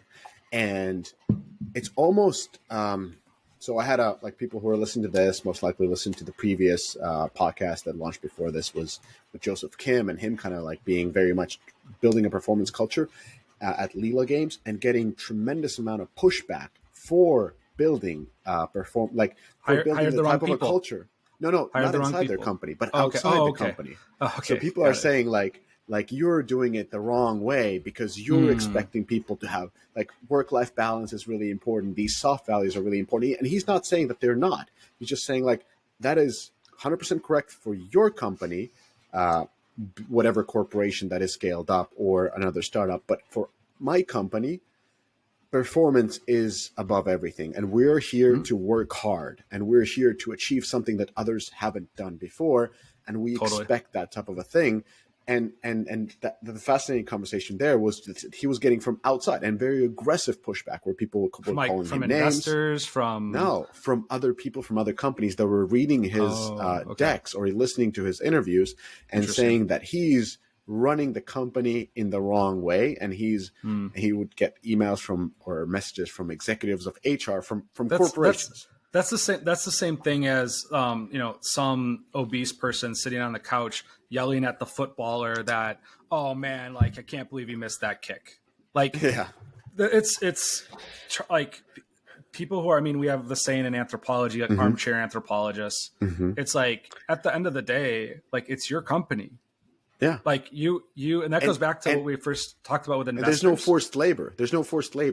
It's a job. You can be here or you can not. Like what kind of environment do you want to be at? And you can choose between companies. Yeah. I think that's where, things have been so employee friendly for a really long time. I've been laid off before.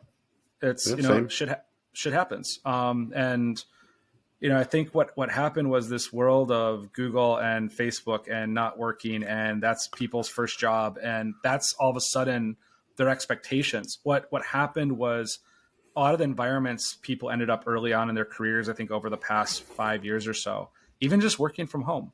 It's and which is not psychologically healthy, by the way. And we're going to go there. We're going to go to work from home talks. happy to. Let's close this one first. And so at the end of the day, it's like, hey, if you're, Wayne Gretzky, if you're Jerry Rice, if you're at that level, I mean, let's just face this reality. And I think this is if you look at raising a seed round, out of all the companies that get started in a year, 0.5% raise a seed round. 0.5 about. Like you're already you did something. Sure, there's people that daddy is this or the connections are there, but most of those founders, and I forget what the actual statistic is, but it's the majority of those people, I do know this, are first-time founders. And if you look at the data, you already just achieved getting hit by lightning, basically. Yeah. And then go to Series A. That's like about, I think it's something like 25 to 50%, depending on the year that you look at, of those seed rounds go to Series A. So you're looking at another class of just slaughter. And then you go to Series B, and it's like only about 50% of Series A companies actually make it to that stage. And so statistically speaking, and this is one of the things where founders have to get careful, because you can actually have interesting positive biases now at that point, because you made it through the eye of a needle. You actually, if you've gotten to a Series B stage, are more likely in life to have been hit by lightning. But we know that that's not actually true. We know that you knew something that other people didn't know. You saw something that other people didn't see, and you're steering a ship towards a reality that doesn't exist yet. And you know above all else what type of crew you need on that journey. Like, in the 1800s, and you're like, hey, I'm going to sail across the ocean. No one was going to the commodores or the captains of the ship going like, you need more of these types of people for this type of voyage. And if you talk to those people back then where it was life and death. And so what I often say, like my human factors, back to Michael Smith again, professor, he said, when you think of UX, because I had to think of it this way, because when they did like interfaces for submarines in World War II, it's like, when you think of UX, think of it in terms of life and death sometimes.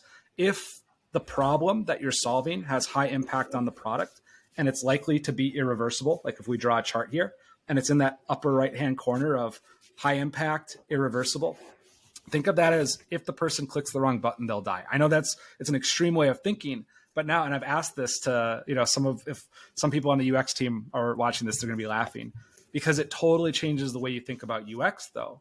Cause I'm like, hey, would you still be making that change to the product if that Yeah.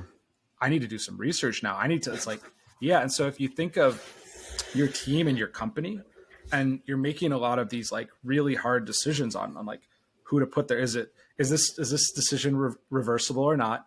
And is it how high impact it is? So what we'll do, for example, like as a startup, you're not always in an advantageous position. You can't compete on capital with the big guys. You just can't. You can compete on equity, but that's part of why I think early on you need people that are really hungry and people that understand equity. Like we hired employees that are like, I don't want salary, I want equity, because I believe in Solsten so much. I'm like, hello, perfect employee. It's because and actually some of those employees, because we have had some financial outcomes so far, we let some people take a little bit out. The first thing they come back and it's like, how do I get more equity? They're like, I just made more than I would have made in my entire career.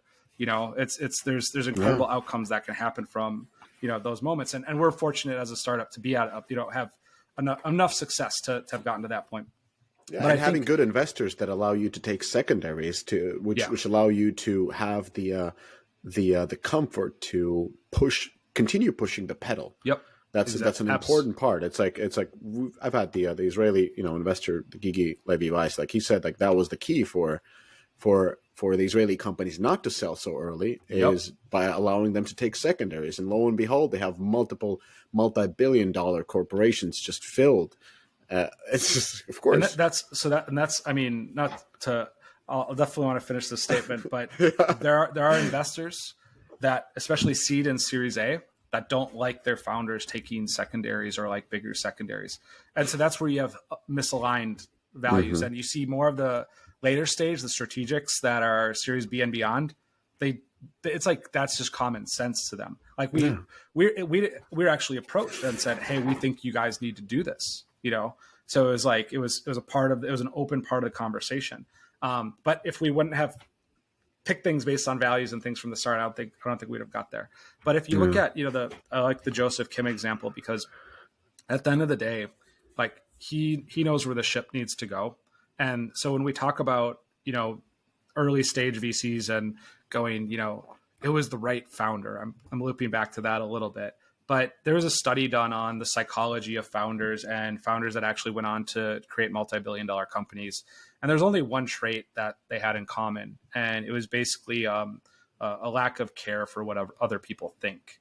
And it's important to not mistake that with empathy or altruism. You can be altruistic, you can be empathetic, but being able to not care what the opinions of others are, take them into account. Absolutely. Like, do not be narcissistic. Like every negative thing that is said about Solsten, I read through it. I actually have two psychologists that if something negative is said about Solsten or myself or my founder, we all review it together. And, I'm always open to what, if I'm a part of that equation, I'm like, cool, because how do I shift and evolve and grow if I'm not a part of that equation? But I think so it's being open to that. But at the same time, and this is where that's why I like values to principles to virtues. You should have virtues as a founder, and as an investor too. And if you don't, you need to work on it. You need to think about it. You need to take time. And I already mentioned an exercise earlier that can get you to values. So values to principles are easy. What are the ones that have stayed consistent over time? And then principles to virtues. Well, now you need to attach a vision to your principles. And the thing is once you do that as a founder, you're unshakable. If you do that well, and if you integrate that, you are unshakable, because all those people that say all those things, I know, like if let's just take like a place where I'm really comfortable. Like I'm a wilderness first responder. I'm an adventure therapist. If somebody on the sidelines starts telling me how to help a client that has depression, I'm unshakable. One of the first things you have to do when you're in grad school as a clinician is actually perform and write out a professional identity. Like, who is that? What's the philosophical underpinnings of that identity? I encourage employees to do this. I encourage people, other founders to do this, because they're like, yeah, I'm like, what's your professional identity? What is that? And that should change as you grow. You're going to have to be a different person at different stages, but your identity in real life, that should be you. That's, that's who you are with your family. That's who you are with your kids. But most people, we're human beings. Most people, who we are around our family, that's not who you should be with your employees. We know people who like their work personality is their home personality. Like people who are workaholics, or like you're friends with that person and they became a founder, and you meet them like 2 years later and you're like, God, you're boring.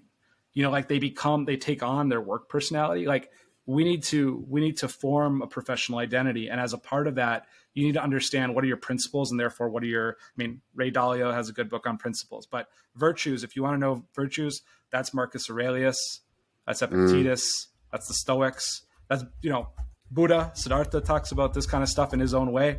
They're all the kind of ancient Hindu texts. There's a lot of stuff in there that's really valuable when it comes to virtue formation. But if you have that, you're unshakable. So like Joseph, the fact that that means he's humble enough to be open enough to communicate that he's questioned that too. Yeah. Because if he's brought it up, like I've never questioned that ever, like that performance, and neither has Bastian. And that's a thing. I'd say it's a principle. It's not a virtue for us, but it's a principle, the performance culture aspect, because you know what, there could be a reality in the future where actually that's not what Solsten needs to be. It's what we need to be right now, though. It's what we have to be, and we have to be almost ruthless at doing that. And what's so cool is, like, I mentioned Lisa Welch and Matt Streit, for example. Like these are people who could work anywhere, not just in the gaming industry, but kind of like anywhere. Like they're top. And Lisa, we're just in New York, and she's like, this is my heart's like mission. And the more I'm here, she's like, I just love it here. I just love it.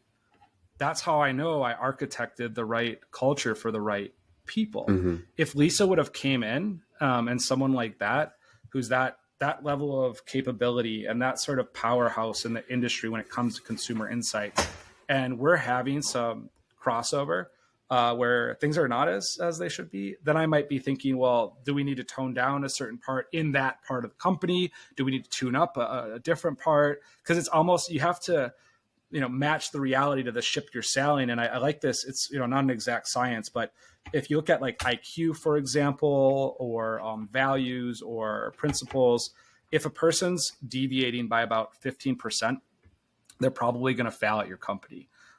Both plus or minus. So like there's some research showing that if a person's IQ is 15 points higher than the average or 15 points lower than the average, they're likely to fail at your company. I think that like, you're never going to get someone who has 100% of your values, but if they're at 90%, we're probably going to be successful. If they're at 45%, no. And so, for founders out there who wake up and, definitely you need to, what's that, Musashi quote? I'm probably going to butcher it, but it's like, consider like consider the world deeply. I'm gonna look it up because it's a good one. But it pertains exactly like as a founder how you should consider yourself and what of yourself you should take seriously, and you should be. What makes you unshakable is aligning yourself with those. Ultimately, like if you have principles, you're good to go. I'm curious. So I was another podcast that we did. This was actually with Jen, and we're talking a lot about diversity. And of course, she's coming from California, where the companies are a little bit of a, very progressive and have their own approach. Nothing bad in it, just how they operate. She was saying one thing that kind of sticked in my mind. You need to treat people how they want to be treated. What do you think about that? Oh man. So here's the, I'll just drop the Musashi quote quick, cause I looked it up.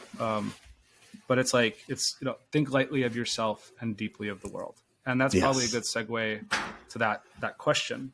And I think when you look at the United States as a whole, there's a really good book out there called by James Kunstler called The Geography of Nowhere.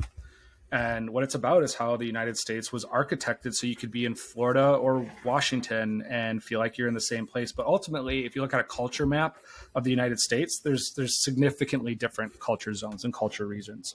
I'm from Minnesota. I actually feel it the second I pass Duluth. I'm in a Nordic culture all of a sudden. I'm not in a Germanic culture anymore. And it's a American Germanic culture that kind of formed the lower parts of Minnesota, which is a lot of the Midwest, like the Midwestern culture. But when you get up north, it's like, oh, and I'm back in Sweden. Like, it's just how people behave, how people act, et cetera. And so because we all speak the same language, a lot of people and Lisa's from California, we're actually talking about this, where a lot of Californians don't think they have accents, from California. But a lot of when you're from New York or from California, it's very easy to have the bias that you are the center of the world. And it's like, have you been to Minneapolis before? Have you been to Berlin before? And so, when I get that question, I've gotten that question in interviews, for example. Like, I was just interviewed by 4X. How does Solsten think about diversity? Or, they're getting at something. It's always from a Californian most of the time. And my first question back to, treating people how they want to be treated. I think there's two parts to that. One, it's understanding people first, how they view the world. And so what I'll ask, and I ask this to our employees, what does diversity mean to you? What's fascinating, back to thinking through your values and thinking through your principles and thinking through your virtues. The majority of people who have asked me that, not all of them, but the majority of people who have asked me that question actually have never even thought about that. So what I get is 50 different answers. Diversity for me means skin color. Oh, okay. Diversity for me means diversity. And so here, I'll give you an example from a interview we were running, and I asked, it's from California, and he goes, what does diversity mean to you? And he said, well, he's like, what I was kind of, you guys don't have any African people on your team. That was his response. People with, and I'm like, what, and said, actually, we do. We have people that were born in Africa who are from Africa. And he goes, well, I looked at your LinkedIn. You don't have any. And I'm like, what do you mean by that? And I'm like, we have this younger guy on our team who's amazing. He's Tunisian, for example. Yeah. And that's Africa. That is Africa. But California, perspective, world, and he said, well, what I mean is you don't have any black people. And that's, blackness versus whiteness, for example, is a very American construct. You can go to a lot of other parts of the world where that's not a construct that exists. America's, 400 million people about. Well, the world is 8 billion people. And we have people from 25 different countries from all over this beautiful world. And I think what's important is understanding at your company, at your team, at your place, what's the perspective? So if you've chosen to operate a remote company, one of the challenges is going to be that you're going to have a lot of different perspectives of diversity. I've gotten other people who have been like, this is seriously insane how cool Solsten is when it comes to diversity. I've never worked at a company where there's this few people from so many different cultures and ethnicities who speak so many different languages, which also presents a lot of challenges, by the way. Yes. You look at Napoleon, for example. One of the reasons why he was able to win a lot of wars is he didn't work with mercenaries. He made it so that every single person in the Napoleonic army had to be fluent in French. And he himself, French was his second language. He was Corsican. Yes. He was in French. And you look at, and part of the maneuvers that Napoleon was able to pull off on land was because, like language, when we speak a certain language, we have there's a shared cultural meaning of what certain words mean. And so it's almost like the Tower of Babel that you have to play against too. And for us, we recognize that, what types of diversity are important for your company. And as you grow, as you get bigger, you're going to have to think about ESG principles. You're going to have to think about this. But I would encourage startups, when you look at your team and what you're trying to accomplish, Solsten, we've always just focused on hiring the best possible person for the job to be done. And, the result of that is you're often going to be subject to certain regions and certain universities. So let's take psychometrics as an example. Cambridge, Carnegie Mellon, University of Minnesota. So those three universities and University of Wisconsin, there's a couple other good ones too that I'm missing out. But by and large, where you're going to get the best people, that's the schools that they went to. So you're now subject to their intake of, people. Well, who are the people in the beginning who are interested in psychometrics? Like, so now you're kind of subject to that. So from a population perspective, that's the population you're working with. And when you're building a startup, it's so hard anyway that you need every force going in your direction. So we've had for the last 3 years ESG audits done on our company. We're slowly moving Solsten towards becoming a benefits corporation, but we're not going to be a B Corp yet. We're too small still. Yeah. We're too small. Patagonia just didn't say we're a B Corp. Like, as you get bigger and bigger and bigger, there's Mishka, you were talking about this with me with was it Charlie Munger who said, the CEO at Coca-Cola? Like, maybe you should say it, but no, he was. I think it was. They were so the topic that we're discussing was the role of a leader, of a CEO, in the success of the company, and that was asked from Charlie Munger is like, how much do they invest into the leader of the company versus the company itself, the business itself? And he made an example of Coca-Cola CEO in the 80s being mentally challenged, like he was like medically mentally challenged. Nevertheless, the business was so strong, the moats were so strong, the brand was so strong, the like everything that Coca-Cola, it's a logistics production company, was so strong that even a poor leader wasn't able to shake the business. And he was just making a case like, we haven't, as Berkshire Hathaway, the best investment company and the best investors in the world, they haven't found the secret source of putting the right leader on top of the company. Hence, they invest into the right business. So that was their pick. So that's a perfect example. So when we talk about diversity, what's important to understand is, well, what do we mean as diversity as a culture? And what does diversity also mean outside of our culture? Like, we're one race, we're the human race. Yeah. You look at your genes, we're all Homo sapien. That's important. Neanderthal to some extent, depending on up to 4%. But if something's 95%, some more than others. I'm one of those. The Nordics, we have a lot more Neanderthal genes up here. But if you look at our species, that's what we are. And what we have to understand is, well, what does that mean across your realm of operation? So if you're a distributed company, you have 3,000 people working around the world. I literally said this in front of our whole team in a Q&A, is what does diversity mean to you? And we want to listen to that. We want to hear it. It's important that people are able to explain those things and say what they are. And then if someone asks, my version of diversity says this, and we don't have this, it's important that they also understand the perspective of building a company. We're mostly based in Berlin still. And so you're also subject to the population you're in. Like, so if you're an American and you're like, hey, we really want to focus on diversity and inclusion, and that's the American version of that, which means X% of people who are ethnically African American, X% of people that are Mesoamerican, et cetera. Well, like, there's not, like, it's less than 1% of the population in Germany that's Meso from Mexican origin or from African origins in a lot of the cases. And if they are of African origin, they're usually from Northern Africa. And so you're kind of subject to the population that you're in. And what's important, I think, as a founder is being able to open up these issues and discuss them, because they're important. They're important to people on the team. And if they're important to people on your team as you grow and scale, understanding back to your values, what's there. And what I can say is, Solsten, when it comes to cultural diversity and cognitive diversity, which we need, because we're innovating the science of human understanding. So that's actually, those are things that Solsten needs as ingredients for our journey towards our vision. There's other companies where that's not maybe as important to them. So for us, that's really important. If you come to Solsten, you're going to come to one of the most culturally diverse places.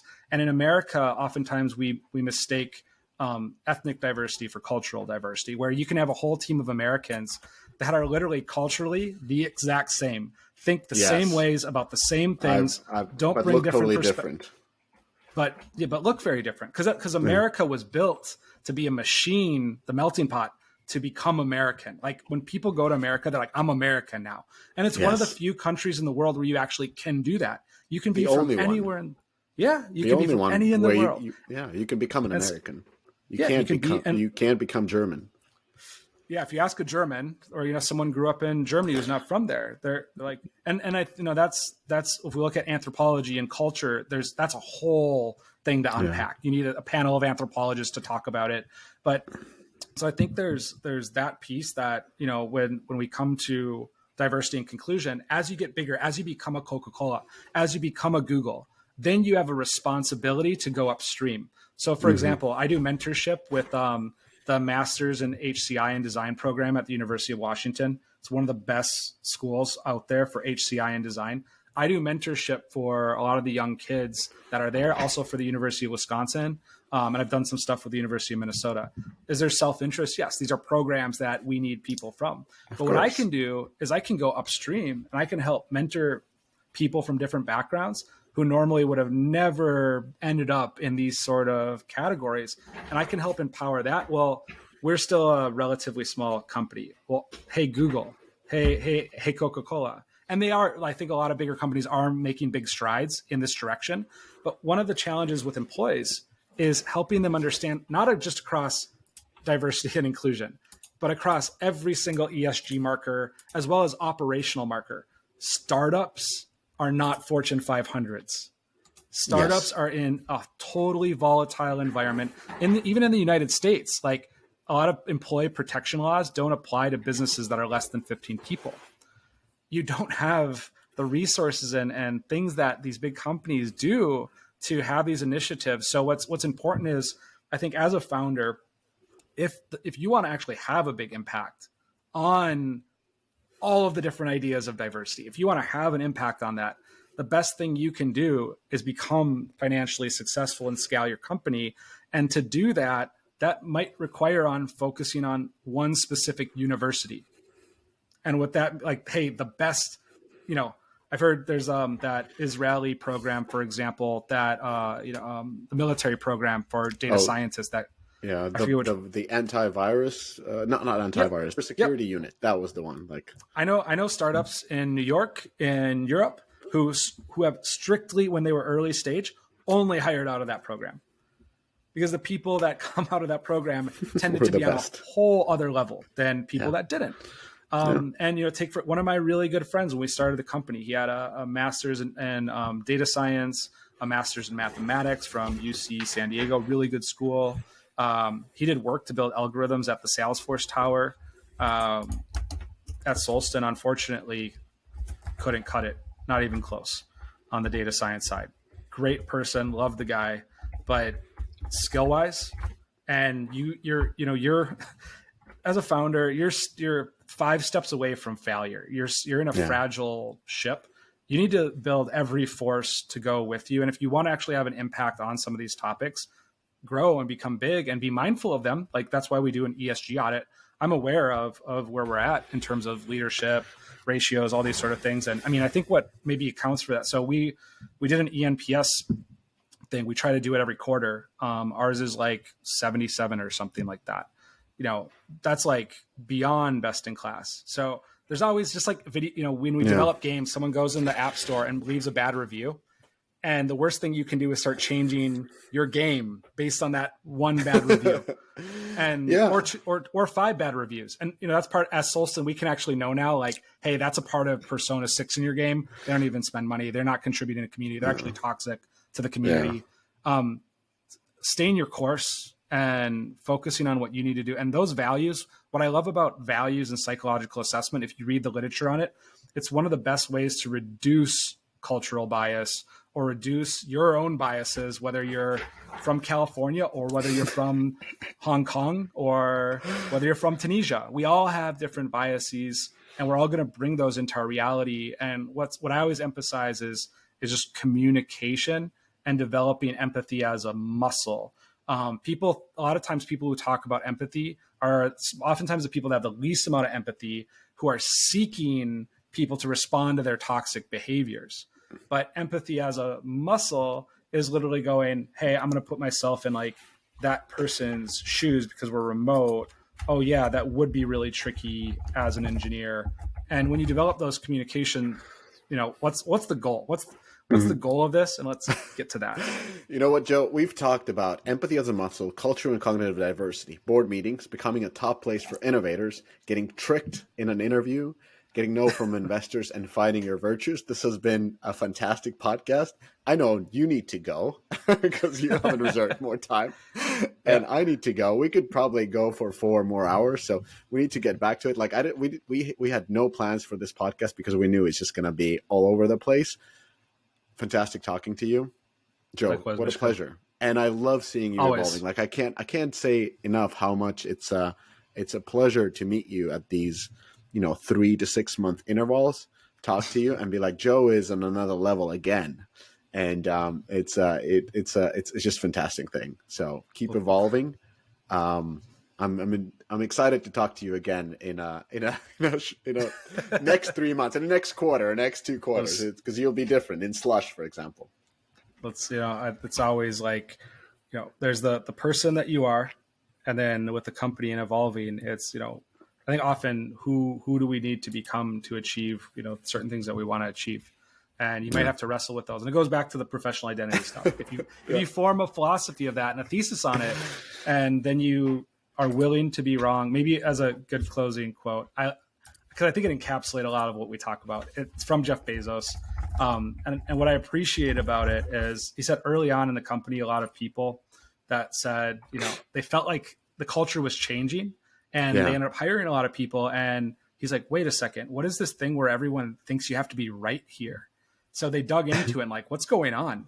And what happened was a lot of junior people that were coming in were like, all of our executives are right all the time, so we need to be right all the time. What he realized was actually going on, he's like, the reason why they're right so often is because they, out of everyone here, were the most willing to be wrong.